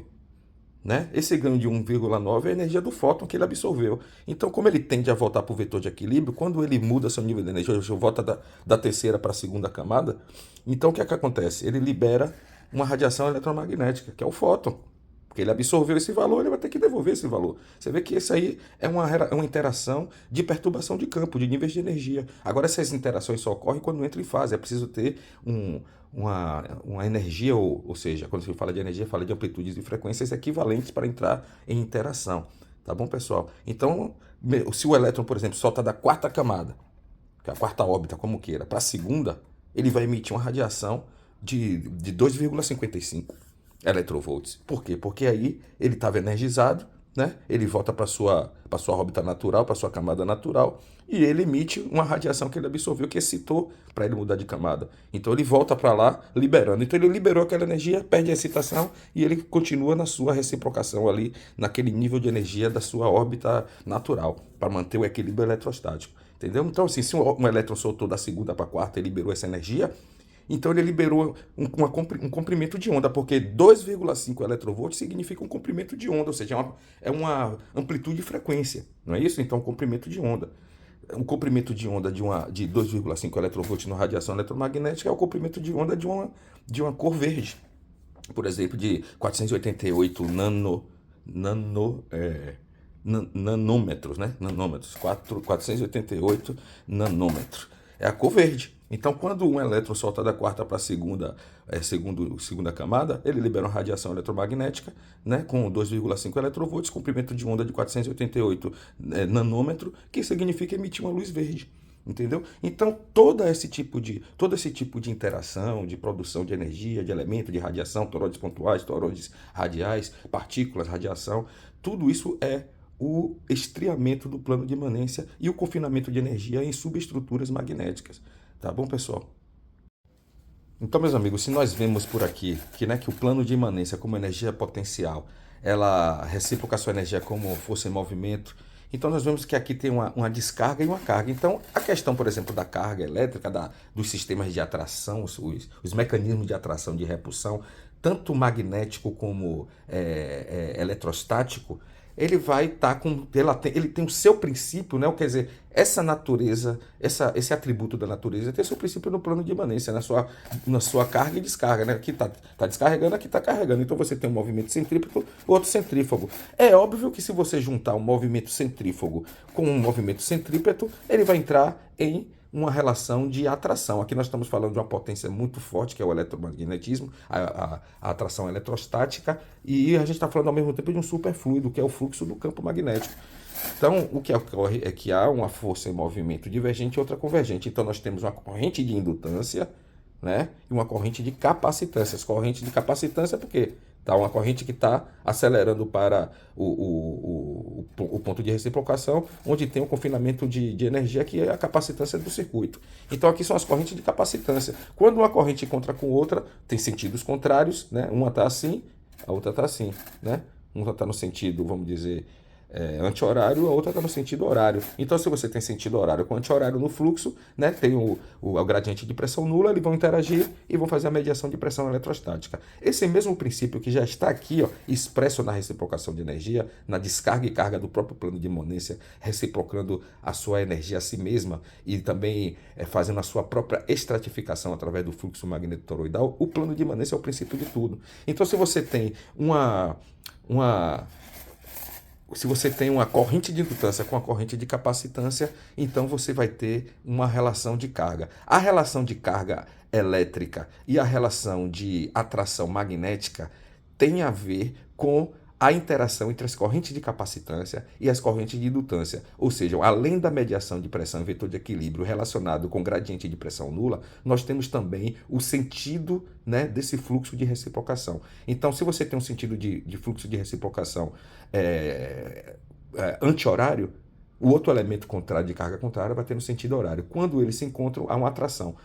Quando você tem corrente de capacitância com corrente de capacitância, então você vai ter repulsão. Então, quando você tem polo norte magnético com polo sul magnético, você tem uma interação ali de fluxos contrários de corrente de indutância com corrente de capacitância, eles se atraem. Quando você tem polo norte com polo norte, são duas correntes de indutância, né, nos sentidos iguais, e acaba que eles não vão interrelacionar-se. Então, veja só, um polo norte relacionar-se com o Polo Sul é porque está tendo sentidos opostos desse fluxo de vórtice, né? De reciprocação de energia. Um é de indutância, outro de capacitância, então eles vão se atrair. No caso da carga elétrica, ocorre o mesmo. Só que na carga elétrica é o movimento da eletrostática é a reciprocação do elemento consigo mesmo, ou seja, um atributo intrínseco. E no caso do campo magnético, ele é produzido pelo movimento, né? Uma eletrodinâmica. Tem o movimento do elétron, em torno dos átomos, sendo que o magnetismo possui uma coerência de campo pelos domínios magnéticos que vai intensificar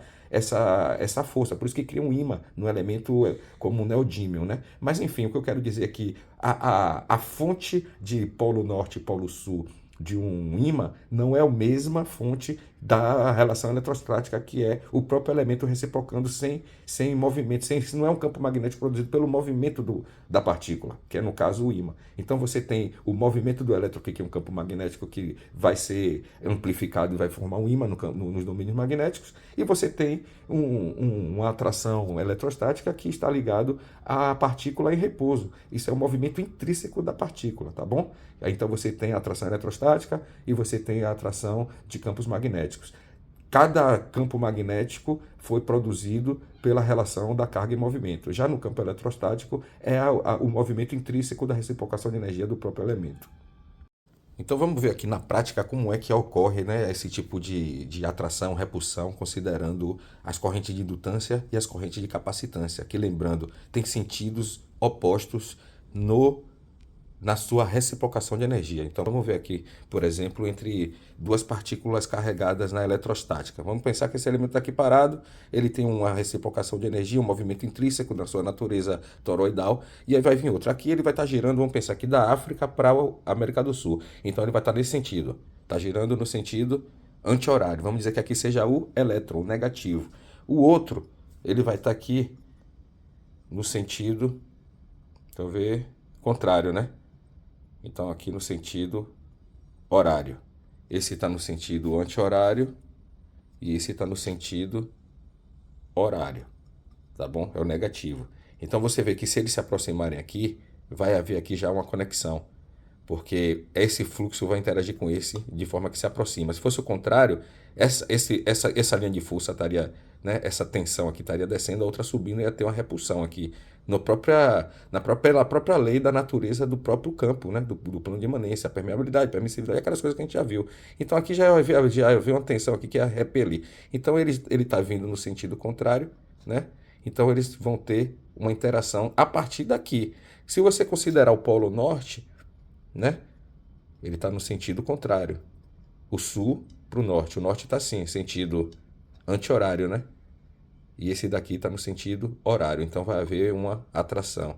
Se você considerar do polo sul para o polo norte, também aqui está no sentido contrário. Ele está no sentido anti-horário e esse está girando no sentido horário. Então, de qualquer maneira, eles vão interagir. Então, é assim que, por exemplo, um pósitron interage com um elétron e como ele possui a mesma energia, a mesma massa, eles vão entrar na interferência destrutiva e você eliminar, essa energia vai ser dispersada como um raio gama. No caso de dois ímãs, é interessante, que é diferente, né? Que é como nós vimos, o ímã já tem um campo magnético que é resultado do movimento, né? do elétron nos átomos, né? Enfim, assim se forma um ímã por coerência de campo. Aqui nós temos um ímã polo norte e polo sul. Mas o interessante para a gente aqui não é pensar exatamente a natureza do ímã, a gente pode ver outro vídeo direito só falando só sobre ímãs e magnetismo. Mas no caso aqui nós temos uma atração magnética, não é isso? Polo norte e polo sul. Enfim, aqui polo norte, aqui polo sul. Vamos pensar que aqui vamos falar pelo aqui é o polo norte e aqui é o polo sul, porque na verdade o polo norte magnético está no polo sul geográfico. Então aqui está girando no sentido anti-horário, não é isso? Não é assim que acontece na Terra? Então o campo está assim. Mas agora vamos pensar que seja um ímã isso aqui, não a própria Terra. Então, vamos dizer, aqui está girando assim, anti-horário. Aí você coloca outro igual, outro ímã, e ele está também no sentido anti-horário. Os dois estão aqui, porque os dois são iguais, né? São dois ímãs, normal, polo norte e polo sul. Se você colocar esse com esse, vai ter uma repulsão, né? Norte com norte, porque aqui são as linhas de indutância com linhas de indutância. Tem que ter linha de capacitância com linha de capacitância interagindo no sentido oposto para poder interagir. Então tá bom, se você olhar aqui, ele está girando no sentido anti-horário, não é isso? E esse também está no sentido anti-horário, eles são iguais. Tá bom? Agora, se você pegar e mudar a perspectiva aqui, ele está girando no sentido horário. Vocês estão me entendendo? Aqui está no sentido anti-horário, ele está girando, no mesmo sentido. Os dois aqui, né? Tá girando assim, sentido anti-horário. Esse aqui também igual. São dois ímãs, polo norte e polo norte. Aí eu vou pegar esse polo norte desse ímã e vou colocar no polo sul desse ímã. Ele tá girando igual, né? Aqui, ó, da direita para a esquerda, da direita para a esquerda. Então ele devia repelir, não é isso? Mas eles entram em atração, polo sul com polo norte. Por que eles entram em atração? Porque se você for ver aqui, né, eles estão girando em sentido anti-horário, mas se você pegar essa perspectiva aqui, é um sentido horário. Tá bom? Então o que é que vai acontecer? Sentido horário com sentido anti-horário entre correntes de indutância e correntes de capacitância, que aqui está entrando, aqui está saindo, aqui a norte está saindo, aqui está entrando. O que é que vai acontecer? Atração, chamada atração magnética. A mesma coisa ocorre aqui, né? Você tem polo norte com polo norte, mas se você botar o polo sul aqui, ele vai estar interagindo, porque vai estar em sentido contrário e você vai ter corrente de indutância com corrente de capacitância, norte e sul, interação. Tá bom, pessoal? Então, resumindo, a questão da atração e da repulsão, a questão das cargas, a questão da atração magnética, a atração da carga elétrica, etc. Para ser entendido isso, primeiro tem que ser entendido que existe um plano de imanência que está descarregando e carregando. Então, o princípio de toda a carga e a descarga é o próprio plano de imanência na sua dinâmica de reciprocação de energia. Tá bom? E segundo, que entre partículas positivas e negativas existe um sentido oposto da reciprocação de energia. Então, quando essas correntes contrárias, que já está na própria estrutura do toroide, se encontram entre dois elementos, então vai haver uma atração. Né? Se tiver indutância com indutância, repulsão, corrente de capacitância com corrente de indutância é atração. A mesma coisa ocorre no ímã, tá bom? E essa questão que o ímã, um gira para um lado, o sul gira para um lado e o norte gira para o sul, não é real absolutamente, porque eles giram no mesmo sentido. A questão é que se você estiver interagindo desse lado, aí o sentido fica oposto, porque você muda a direção, né? Você muda a direção, que a gente chama de mudar de perspectiva. Então o que ocorre é uma interação, que você vai ter corrente de indutância do norte com a corrente de capacitância do sul, interagindo em sentidos opostos, como existe aqui entre a força em movimento e a aceleração centrípeta, então você vai haver uma atração. Todos os fenômenos de atração que ocorrem na natureza devem-se às correntes de indutância que são naturais no fluxo de energia do plano de imanência. O plano de imanência ele produz na sua descarga as correntes de indutância e produz na sua carga as correntes de capacitância. Então aí está, né, nessa natureza das correntes de indutância e capacitância, que você vai ter, no final das contas, né, junto com a mediação de pressão vetor de equilíbrio, né, o gradiente de pressão nula, incluindo o gradiente de pressão nula no vetor, no vórtice. Então, juntou isso daí com os fluxos de indutância e capacitância, então você vai ter atração ou você vai ter repulsão. A dinâmica de atração e repulsão toda vai obedecer esse princípio, essa regra da natureza magnetotoroidal. Vejamos aqui então uma ilustração para ficar mais fácil o entendimento. Um pequeno diagrama aqui, ver se dá para enxergar. Então vamos considerar aqui, ó, duas partículas com cargas opostas, né? O elétron, eu não botei o próton porque o próton tem uma massa muito maior do que a do elétron. Então vou botar aqui para ficar melhor, para ficar elementos iguais com cargas opostas, o elétron e o pósitron. Então aqui você tem um elétron, tá bom? O elétron tem uma massa de 0,511 megaelectrovolts, né? Ele é negativo, carga negativa. Aqui os números quânticos de inclinação, porque o fluxo toroidal ele é assim, né? Você não vai ver um fluxo aqui, ó, no equador. Ele vai ser inclinado, então por isso que existe essa inclinação, né? Aqui você faz uma linha do infinito, né? Na reciprocação, então ele desceu, voltou, reciprocou, voltou, reciprocou, tá vendo? Cria essa linha. Aqui é o torus. E aqui o hiperboloide é essa ampulheta aqui, né? Aqui tem uma ampulheta, né? Tá vendo aqui? Então o fluxo total é isso, vai ser aqui a aceleração centrípeta, né? Aqui, né? Quer dizer, tem a descarga e a aceleração centrípeta. E aqui essa parte do equador é o torus. Então, torus e hiperboloide. Tá bom? Aqui esse hiperboloide vai ser, a formação do hiperboloide vai ser vai coincidir com a existência do spin, a formação do spin, tá bom? Aí vai ter o momento magnético, norte e sul, e a reciprocação de energia pode ser para cá ou para cá, depender do elemento. No positivo tem uma reciprocação de energia aqui nesse sentido, né?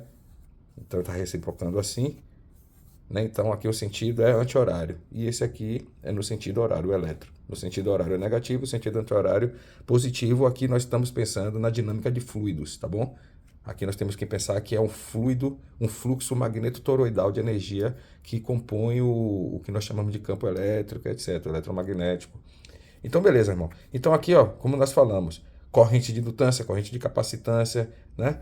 O vórtex contrário, tá vendo? Um vórtex positivo, ele é horário, e o vórtex negativo anti-horário. Temos o spin aqui, daqui a pouco a gente vê o spin. A massa é igual. Então o que é que vai ocorrer aqui? O que vai ocorrer é que você vai ter uma corrente de indutância com a corrente de capacitância interagindo, como nós vimos. Então eles estão fazendo a reciprocação em sentido contrário, o que vai fazer com que haja uma interação entre corrente de capacitância e corrente de indutância. Eles vão funcionar assim, tá bom? Então o spin do pósitron e o spin do elétron são iguais, o spin meio. Quer dizer que tem que dar duas reciprocações para dar um giro completo, né? Então se ele faz uma reciprocação, ele reciprocou uma vez, esse norte, digamos, ele está girando, vem para cá. Reciprocou duas vezes, então dá um giro completo. É isso que chama spin meio. Spin up, spin down vai ser dependendo se ele vai estar com o norte para cá, norte para baixo. É isso, mas o spin é meio. O spin 1 inteiro só em bósons, tá bom? Então aqui tem uma massa igual. O que é que vai acontecer com essa interação? Positivo, negativo, corrente de capacitância, corrente de indutância, reciprocação contrárias do fluxo de energia, vai acabar ocorrendo aqui a interação. O fato é que esses dois interagindo vai produzir uma interação destrutiva do fluxo ondulatório magnetotoroidal, o que vai colapsar a energia dos dois elementos. Esses dois elementos vão se anular e a energia vai ser liberada como raio gama, né? Se fosse um próton ao invés de um pósitron, eles iam entrar no equilíbrio eletrostático, mas não iam eliminar a sua energia, porque a massa do próton é muito maior do que a massa do elétron, então não existiria essa interferência destrutiva. Mas no caso desses dois elementos, pósitron e elétron, eles vão se anular energeticamente. Por quê? Porque vai haver uma interferência destrutiva, porque eles são absolutamente iguais em termos de energia e diferentes apenas em termos de carga. Então, a diferença do fluxo de sentido de reciprocação vai interferir na carga positiva, carga negativa, vai interagir, vai eliminar o material e eliminar por raio gama. Mas nós estamos vendo aqui que o sentido da reciprocação e a mediação de pressão é vetor de equilíbrio, né, pelo gradiente de pressão nula, vai influenciar. Né? No caso do ímã, você tem aqui, ó, também a mesma coisa, né? Um hiperboloide e aqui o torus, né? Na parte do equador. Então você vai ter uma reciprocação aqui, norte e sul. Não é isso? Aí se você pegar um outro ímã, quando você botar esse norte aqui, ele vai estar no sentido contrário, como nós vimos, porque existe essa mudança de direção, de sentido, que chamamos de perspectiva, etc. A relação de força vai entrar, vai pegar aqui como o norte aqui, vai ter o quê? Uma corrente de indutância e aqui uma corrente de capacitância, sentidos opostos, quem acha encaixa, pronto. Então aí você vai ter aqui a atração magnética entre polos norte e sul, enquanto aqui nós estamos falando da atração eletrostática entre carga positiva do pósitron, carga negativa do elétron. Poderia ser um próton, poderia ser, a dinâmica vai ser a mesma. E a mediação de pressão vetor de equilíbrio vai depender do grau de intensidade, de energia, dos turbilhões, dos vórtices, que são essas partículas. A gente fala também sobre os fótons virtuais, né? Que quando há, por exemplo, uma repulsão aqui entre duas partículas com o mesmo sentido de reciprocação, ou seja, se você está ali com fluxos de corrente de capacitância, ou melhor, corrente de indutância com corrente de indutância, ou corrente de capacitância com corrente de capacitância, eles vão estar repelindo. E essa pressão dos campos pode produzir chamado fótons virtuais. Esses fótons virtuais eles podem emanar do plano de imanência como perturbação devido a esse estriamento, esse estresse do campo. Mas não é que o campo ele precise ser mediado por partículas. Nenhum campo precisa ser mediado por partículas. Os campos não são mediados por partículas. Os campos são mediados pela sua própria mediação de pressão e pelo vetor de equilíbrio. É isso que acaba regendo esse fluxo. Agora, a partícula, na verdade, ela é um efeito do estrangulamento do fluxo toroidal eletromagnético. A partícula é um produto, né? Um subproduto do fluxo toroidal. Tá bom, meus irmãos? Embora emerjam partículas do nada, ou melhor, entre aspas, do vácuo quântico, do plano de imanência, existe uma tensão, estresse de campo para produzir isso. Mas essa partícula não tem muita energia, ela some, né? Você vê que quando você tem os chamados fótons virtuais, quanto menor a energia ele tiver, maiores distâncias ele percorre. Porque se você pegar assim, quanto maior a intensidade da energia, maior vai ser a interação com o plano de imanência. E aí vai ter aquelas resistências que nós já falamos até, falando da massa e tudo, né? Então, se você tiver uma perturbação imperceptível, abaixo da perturbação que nós podemos perceber do fóton, né? Então, você vai poder fazer tipo uma ação instantânea à distância. Já ouviu falar nisso? Ação instantânea à distância, ou seja, acima da velocidade da luz, ela só vai poder existir mesmo se for um tipo de perturbação, né, de transporte, de energia, que seja muito sutil e imperceptível para nós, pelo menos até então, para que possa ser uma ação instantânea à distância, ou seja, com a velocidade maior do que a da luz. Para isso, ela tem que ter um menor atrito, né, vamos dizer assim, uma menor resistência do seu fluxo magnetotoroidal. Então você vê, os prótons ele tem um elétron cada um. Então como é que eles trocam esse elétron? É porque na hora que um descarregou, eles estão na proximidade eletrostática. Na hora que um descarregou, o outro descarregou, então eles estão trocando, porque a força eletrostática, eles estão tão próximos, o poder de polarizabilidade, etc., é tão forte que quando um descarregou, eles estão próximos, ele já vai ser atraído por esse. Ao mesmo tempo que esse descarregou, ele também vai ser atraído por esse. Porque está um do lado do outro. A gente está sabendo que a pegada espacial é ínfima. Aqui nós vamos produzir uma molécula de hidrogênio 2, H2. Tá bom? Então, quando nós temos as ligações covalentes, é disso que se trata. É um elétron passando por outro, mantendo uma estabilidade. Eles estão compartilhando o elétron. Agora, se você aumentar o nível de intensidade aqui, ó, aumentar a energia de modo que haja uma fusão dos prótons, aí você vai produzir, do hidrogênio, você vai produzir um deutério. Né? Se você acrescentar um próton, você vai produzir um deutério. Porque para produzir um deutério é preciso que haja um núcleo, um elemento como um nêutron aqui no núcleo. Para produzir um nêutron, é preciso que haja um decaimento. As forças de atração aqui vão estar tão intensas que o próton de um elemento vai estar muito próximo do outro. Então, quando você tem uma interação de muita energia com a pressão de muita energia, né, para fazer uma fusão nuclear, quando você tem dois prótons, né, então você ultrapassou aqui o limite da interação molecular, né, para a formação de um gás, trocando o elétron, né, um passando o elétron para o outro aqui, mantendo a estabilidade, um fluxo aqui de energia, uma energia neutra equilibrada, que é uma molécula de hidrogênio, né, um H2. Mas quando a pressão é muito grande aqui, e é uma proximidade dos dois toroides, a tendência que há é de uma fusão. Então, se você está falando de uma fusão de dois hidrogênios, nós vamos produzir um deutério. Mas nesse momento aqui que tem que ter a produção do nêutron, o que ocorre? O que ocorre é que a pressão é tão grande e a proximidade é tão grande que a força eletrostática, que é mais intensa no núcleo, que chama a nossa força nuclear forte, ela vai superar essa força da eletrostática um pouco mais fraca, e o que a gente chama de força forte também é eletrostática, mas só que muito mais perto do ponto de reciprocação. Além disso, o deutério, o próton, como um isótopo menos energético, ele vai ter uma capacitância abaixo de zero, ou seja, o seu núcleo pode ainda absorver, né, energia, engolir um próton, né, engolir um elemento. Então, quando tem uma energia muito grande e é uma possibilidade dessa força agir, o que é que vai acontecer? Esse fluxo magnetotoroidal de energia, esse vórtice, vai engolir o outro. Então, aqui é uma fusão, né? Assim como uma galáxia engole a outra, aqui um elemento engoliu o outro. É interessante isso. Mas isso aqui, o que é que acontece? Ocorre uma instabilidade total no elemento. Ele está transformando-se de próton para deutério. Então, uma instabilidade tremenda, até voltar a um equilíbrio, que é a formação do deutério. Mas para isso eu tenho que fazer um nêutron. Então, o que é que acontece? Se você tem um toroide, aqui o deutério não é neutro, ele tem um próton e ele tem um elétron, ele está neutro.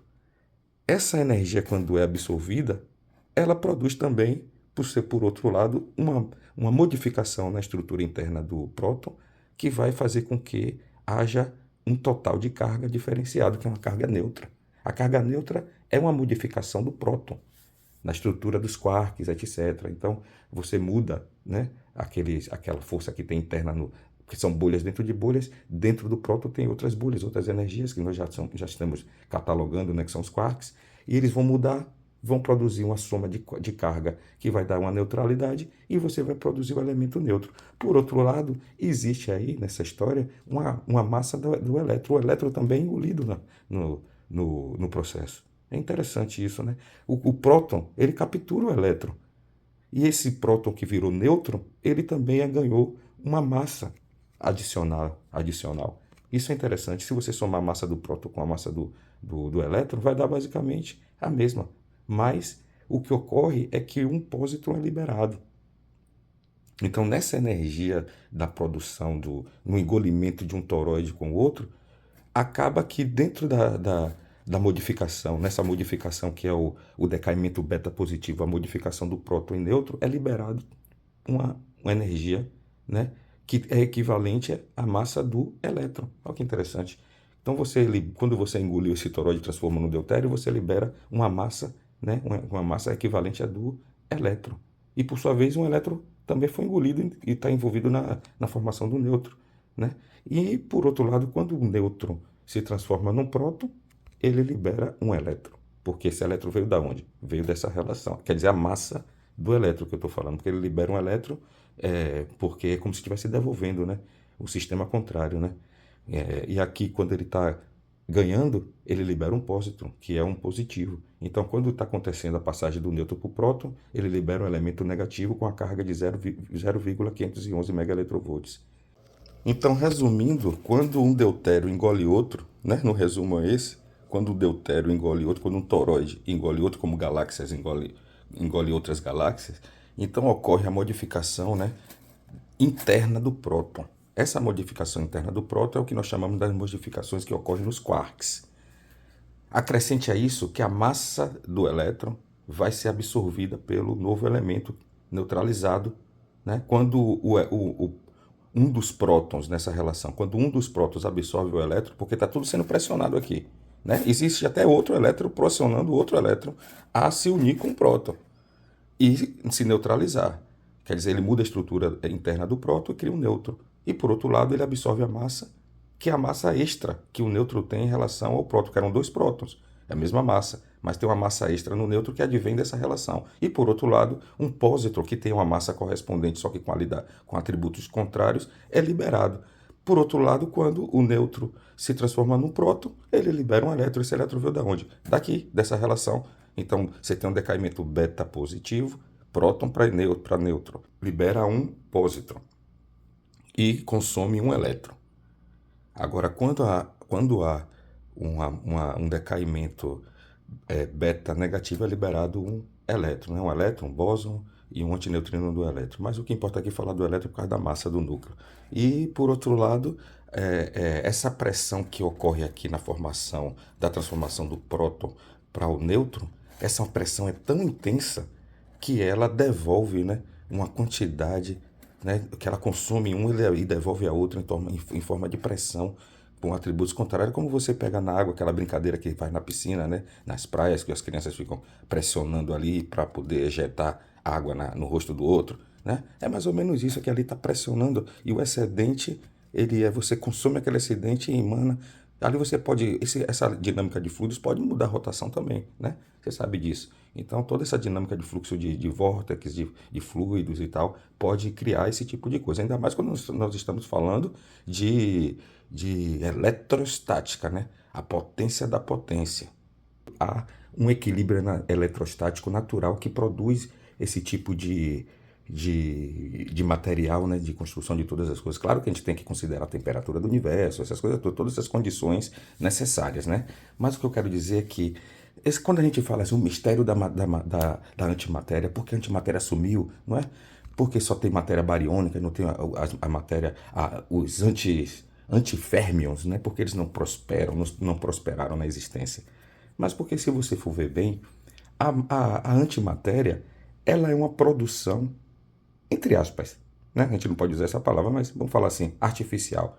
né? Ela não é ela é uma produção. Quem produz a antimatéria é a matéria bariônica.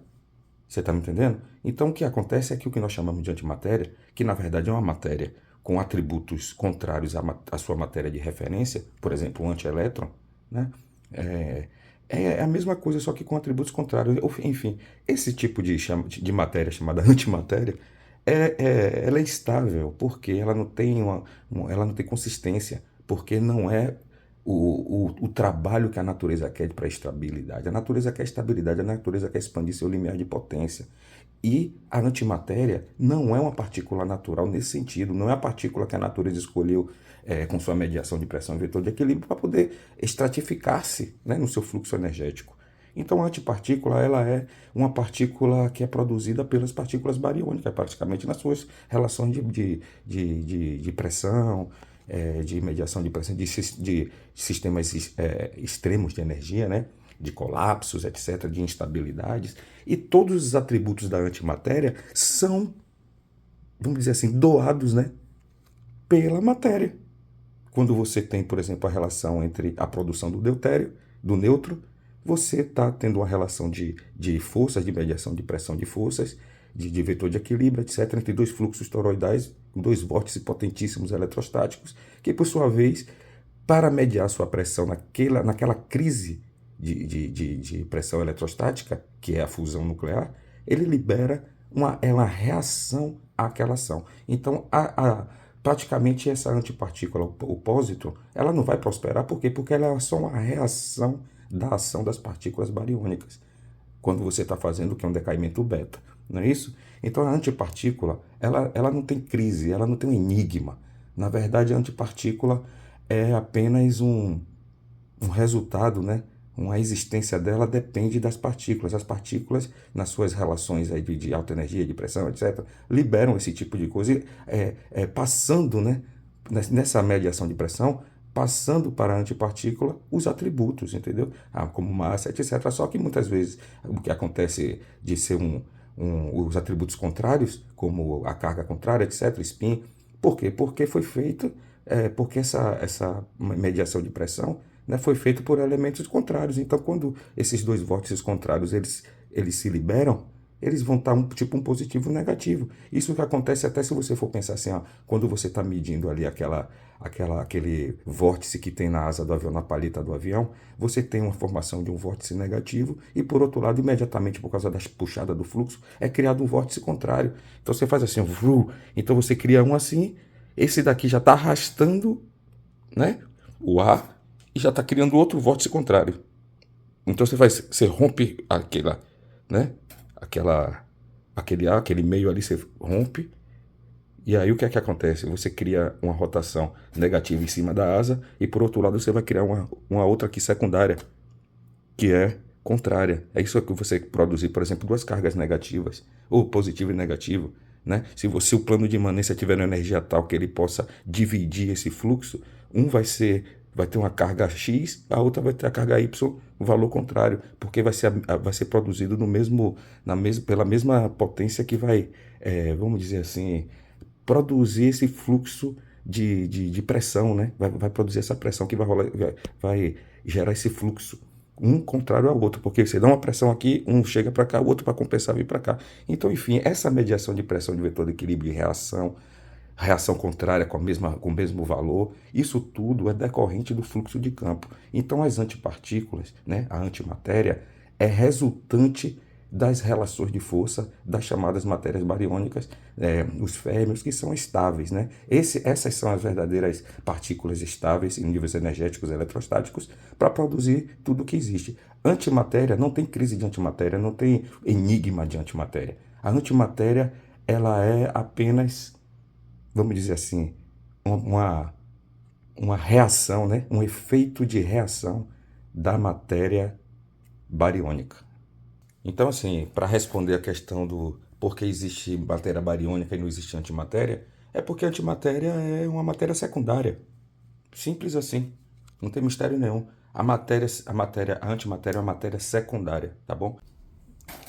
Amigos, já falamos bastante, né? Chegando ao final desse resumão aí do fluxo magnetotoroidal de energia, né, do micro ao macro, porque a estratificação de radiação eletromagnética, de partículas pontuais, aí vem energia de repouso, massa, carga, toda essa dinâmica, relações atômicas, né, como nós vimos a troca de elétrons, interações moleculares e por aí vai. Dessas interações moleculares, nós vamos falar que algumas energias que atingem essas moléculas retiram elétrons e transformam elementos neutros em elementos carregados. Então, se você está com o poder de atrair elétron, então você está positivo. Se você está com o poder de ser atraído por uma carga negativa, então você está negativo. Então, negativo está perdendo elétron, talvez esteja em excedente, né?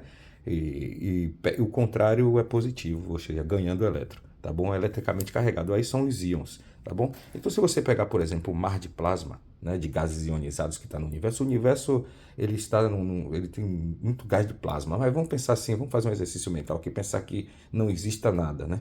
Só existe um mar de plasma. Então, o que é que acontece? Já que o plasma é feito por gases ionizados, né, ali você tem os gases ionizados que são positivo, negativo, ânions, cátions, essas coisas, todas essas relações de positivo e negativo, essas interações de campo, que vai passar por aquilo que nós falamos, que é corrente de capacitância, indutância, carga elétrica e por aí vai. Toda essa dinâmica de mediação de pressão e vetor de equilíbrio de fluxo magnetoroidal eletromagnético. Os íons que compõem o plasma, eles vão ser regidos pela lei do eletromagnetismo, né? A potentíssima lei do eletromagnetismo que mantém as coisas necessariamente juntas ou separadas, né? Rigorosamente separadas ou juntas. Isso aqui, o fluxo magnetoroidal de energia. Então, esses íons, eles reagem, né? Os íons, que são elementos carregados, eles reagem a campos eletromagnéticos. Então, o que vai acontecer é que os íons vão ser organizados pelos campos magnéticos. Eles vão interagir com os campos magnéticos. Então, esses campos magnéticos vão estruturar o plasma no universo, na rede filamentar universal, que talvez seja a estrutura mais antiga, né, do universo. Então, você tem aquela rede cósmica, né, filamentar, toda organizada por fluxo eletromagnético que vai coletar os íons do universo. É por isso que existe no universo a parte que está com densidade de matéria, gases, poeira, etc. Aí você vai ter galáxias, estrelas, planetas. E uma outra parte que tem o vácuo, né, uma parte menos densa. Então, essa parte vazia, assim, entre aspas, menos densa do universo, ela existe por quê? Porque os campos eletromagnéticos que organizam os filamentos de íons, eles vão como é que chama? Coletar. Eles vão coletar, eles são coletores de íons. Essas estruturas são coletoras de íons, porque os íons interagem com os campos eletromagnéticos e eles vão ser coletados. Aquele plasma vai ficar organizado ali no fluxo magnetotoroidal rotativo, que é um filamento galáctico. Toda a rede filamentar é um fluxo organizado, um fluxo filamentar organizado pelo fluxo magnetotoroidal de energia, aprisionando íons em estruturas. Tá bom? Então, isso aí é a rede filamentar. Essa rede filamentar, por outro lado, vai sofrer a ação da gravidade, que é uma força mais leve, uma aceleração de massa mútua, que vai chegar também com uma cereja no bolo, vai influenciar na organização, no momento e tudo. Mas a estrutura fundamental básica dessa organização dos íons é o eletromagnetismo, tá bom? Que vai organizar isso tudo e vai dar volume, né? Enfim, essa estrutura vai ser organizada dentro do plasma. Imagine que aqui tem um plasma armazenado, vai ter a mesma lei de confinamento, a mesma lei do eletromagnetismo, o fluxo toroidal e o estrangulamento do toroide em torno do ponto de reciprocação. Só que desta vez, como é macro, vai ter uma estrutura gigantesca que vai estar com plasma aqui armazenado. Então, na capacitância desse toroide, vai estar armazenado plasma e não constante de Planck versus frequência. Aqui vai ter um acúmulo de gases ionizados aqui dentro, tá bom? Então, aqui nós vamos ter uma estrutura gigantesca, né? Que é um campo que está permeando todo o universo. Então, a lei de confinamento vai, por sua vez, fazer com que o plasma reaja físico-quimicamente. As reações que existem em núcleos de estrelas, em formações de galáxias, é uma reação produzida pelo estrangulamento toroidal. Tá bom? Então, aquele plasma ali confinado num filamento galáctico, através de um efeito chamado Z-pinch, né? Bennett Effect, é um efeito de pinça, que é o estrangulamento, que nós já falamos, né? Vai criar campos primários, só que gigantescos. Então, essa estrutura aqui vai criar, por exemplo, os aglomerados de galáxias e aglomerados de galáxias na rede filamentar. Se você for ver uma imagem, bota aí no Google rede cósmica, rede filamentar cósmica, enfim, você vai ver que as galáxias, elas estão no confinamento, no estrangulamento desse plasma gigantesco organizado eletromagneticamente nos filamentos galácticos. Então você vai ver que as galáxias, aglomerados de galáxias, estão ali, ó, naquele confinamento do filamento. Então aquela energia de magneto toroidal, de estrangulamento do toroide, vai, por sua vez, armazenar plasma. Esse plasma armazenado vai produzir, a depender do seu tamanho, da sua intensidade, vai produzir galáxias. Aí os braços de galáxias produzem estrelas, não é? As estrelas são também confinadas em braços de galáxias onde tem poeira e gás ionizado. Então ali aquela estrutura também vai se organizando, confinando o plasma no núcleo do fluxo magneto-toroidal. E aí você vai produzir uma estrela. A estrela é aquele plasma confinado no campo magnético gigante e também com a ação da gravidade, que é mais fraca, né? Ela vem depois, assim, a reboque da coisa, que é a aceleração de massa mútua. E nesse caso aí, o plasma vai reagir eletromagneticamente. Tem uma convecção, né? Convecção Mark-Lund, que ela faz o quê? Ela faz uma distribuição de elementos a partir do seu grau de ionização. Então, dentro desse plasma aqui, você vai ter uma convecção Mark-Lund que vai organizar os elementos em camadas concêntricas, né, de dentro para fora, a partir do seu grau de ionização. Então, aqui no meio, você vai ter o quê? Olha só, numa estrela, isso é produzido. Você vai ter ferro no núcleo, silício e manganês no núcleo. Por quê? Porque a convecção Mark-Lund daquele plasma ou do gás ionizado aprisionado no campo, na capacitância daquele toroide gigantesco astronômico que faz uma estrela, ele vai fazer essa distribuição aqui. Então no núcleo você vai formar ferro, silício e manganês com 8 electrovolts para poder chegar no grau de ionização, porque é por grau de ionização que esses elementos são distribuídos aqui. E também o grau de ionização vai depender também da distância do núcleo, né? Porque vai ter a pressão maior aqui. Então toda essa dinâmica magneto-toroidal vai agir também nas estruturas astronômicas, tá bom? Aí depois do ferro, silício e manganês, você vai ter carbono, enxofre, né? Que vai ter 11 electrovolts para poder fazer o processo de ionização. Você vai ter hidrogênio, oxigênio, nitrogênio na camada mais exterior. Então você vai ver que a estratificação da Terra coincide com isso, né? A estratificação da Terra, você tem ferro, silício, manganês no núcleo, depois vem uma camada de carbono, enxofre, aí depois a camada mais externa da atmosfera você tem hidrogênio, oxigênio, oxigênio, nitrogênio. Então você vai fazendo essa distribuição em camadas a partir do seu grau de ionização por eletrovolts. Chama-se convecção Mark-Lund. Também age sobre isso. Além disso, você tem a dinâmica, né, das próprias leis do eletromagnetismo, como por exemplo a força de Lorentz. A força de Lorentz vai agir, né, naquela distribuição, naquela mediação de pressão vetor de equilíbrio de um toroide que tem uma galáxia. Então a rotação da galáxia, a rotação de braços de galáxia, o problema que gerou a ideia de matéria escura vai decorrer também de uma incompreensão sobre esse fator, porque mediram as anomalias de curva de braços de galáxia, de estrelas, a partir da ideia da mecânica de Newton. Ou seja, quanto mais distante, mais lento. E no contrário, o que nós vemos é que quanto mais distante, mais veloz. Então aqui está tendo uma velocidade das estrelas que não deveria ter. Está tendo uma taxa de aumento, uma curva de aumento da velocidade. Isso vai contra a lei da mecânica de Newton, da gravidade. Mas se você for pensar eletromagneticamente, isso faz sentido, porque a velocidade dessa estrela, desse braço de galáxia externa, ela é aumentada porque tem uma diminuição da densidade do plasma. Então tem um cálculo para isso. Depois eu vou fazer um vídeo sobre isso. Então, todo o problema que gerou a ideia de uma matéria escura que nunca foi detectada, mas que dentro do cálculo é necessário para manter essa estrutura funcionando, né, com essa velocidade. Então alguma coisa tinha que estar acelerando, mas não é uma matéria escura. O que está fazendo isso, a aceleração, é a diminuição da carga do volume do plasma, da densidade do plasma. Então a densidade do plasma daqui não é a mesma daqui. Então isso implica nas curvas de velocidade, o raio da distância. Tem um cálculo para isso, depois eu vou fazer um vídeo. Então todas essas leis do eletromagnetismo, juntamente com a gravidade, né, vai estar fazendo com que também o universo se organize em filamentos galácticos, que são confinados por leis do eletromagnetismo, como o efeito Bennet. Então há uma pinça ali, aquelas nebulosas com a pinça no meio, né, apertado aqui no meio. Não é só a gravidade não poderia fazer isso com plasma, isso é uma reação eletromagnética de fluxo magnético própria de comportamentos de plasma. Isso pode ser do micro ou macroplasma dos gases ionizados, não tem problema. É o mesmo circuito magneto-toroidal. Só que ao invés de nós pensarmos no micro, vamos pensar no macro. Então aqui no núcleo, ao invés de ter um fóton, você pode ter um próton. Ao invés de ter um próton, você pode ter uma estrela, pode ter uma galáxia, pode ter o planeta. Então você vai ver que só vai mudar o quê? A amplificação, porque a natureza ela trabalha mais ou menos como um operador amplificacional perfeito, né? Porque ele vai ampliando suas amplitudes de frequências, as suas intensidades e vai se estratificando, produzindo estratificações físico-químicas, micro, macro, gigantescas como o cosmos. Aí você tem filamentos galácticos, galáxia, braços de galáxias, estrelas, planetas, órbitas, sistemas solares, buracos negros, magnetares.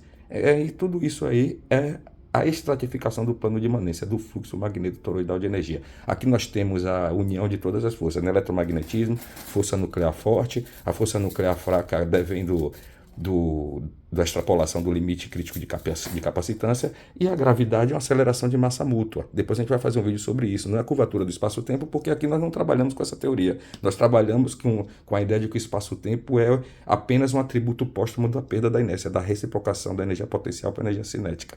O espaço-tempo, no caso aí, é um efeito, uma qualidade póstuma desse fluxo de energia. Na natureza, só força agem sobre força, tá bom? Então aqui o que vai acontecer é que, se você pensar um ímã, ele tem uma intensidade na sua atração. Por quê? Porque tem um domínio magnético. Todos os movimentos ali, o alinhamento dos átomos, o movimento dos elétrons são potencializados porque eles estão no mesmo sentido, há como uma interferência construtiva, então há uma potencialização do campo magnético. Então você pega o neodímio, dá uma descarga elétrica muito grande que induz os átomos a se alinharem, e ali você potencializa, cria um ímã permanente. Então o ímã permanente ele tem uma atração muito potente. Por quê? Porque você tem um domínio magnético. Mas se você tiver com os átomos aleatórios, então você não vai ter consistência, coerência, né? No caso do magnetismo, é uma coerência de campo magnético, assim como existe uma coerência do laser, com as frequências todas juntas intensificando. A luz com coerência é laser, a luz sem coerência é a luz normal, isso que se espalha por todo lado, que a gente usa em casa. Mas aqui é a mesma coisa. Se você pensar um ímã, é um laser, ou seja, é uma coerência de campo magnético, por isso que é intenso. Se você pensar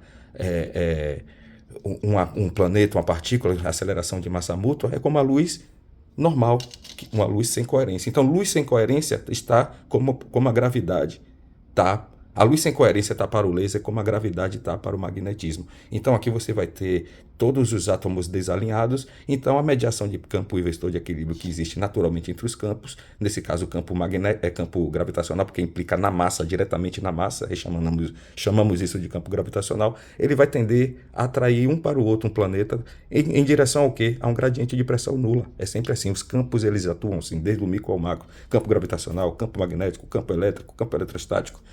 Então a gravidade não é diferente, uma aceleração de massa mútua. Depois a gente pode ver isso com mais calma, mas enfim, é justamente por isso, por ser uma aceleração de massa mútua, que não há repulsão na força gravitacional, somente atração. A repulsão só existe na força magnética, na eletrostática, né, no eletromagnetismo, enfim, no magnetismo, nos ímãs, tem a atração-repulsão, mas a aceleração de massa mútua é a cereja do bolo, é quando a natureza faz tudo o que tinha que fazer, e aqui é um agrupamento, né, de matéria muito grande, né? Então aquela mediação de pressão e vetor de equilíbrio de átomos desalinhados, sem domínios magnéticos, vai sofrer uma mediação de pressão, né, pela massa em conjunto. Então é por isso que no cálculo de força elétrica, você tem a carga, aqui você tem a massa, né? Então a variável aqui é a carga, né?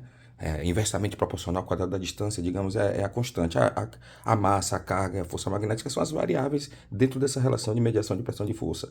Então aqui nós temos a aceleração de massa mútua, ou seja, gravidade. Depois a gente vai fazer um vídeo para explicar melhor isso daí. Aqui há uma unificação das forças, né? E uma conciliação entre luz e matéria, e energia e massa. Então a conciliação entre energia e massa, luz e matéria é o fluxo magneto-toroidal de energia.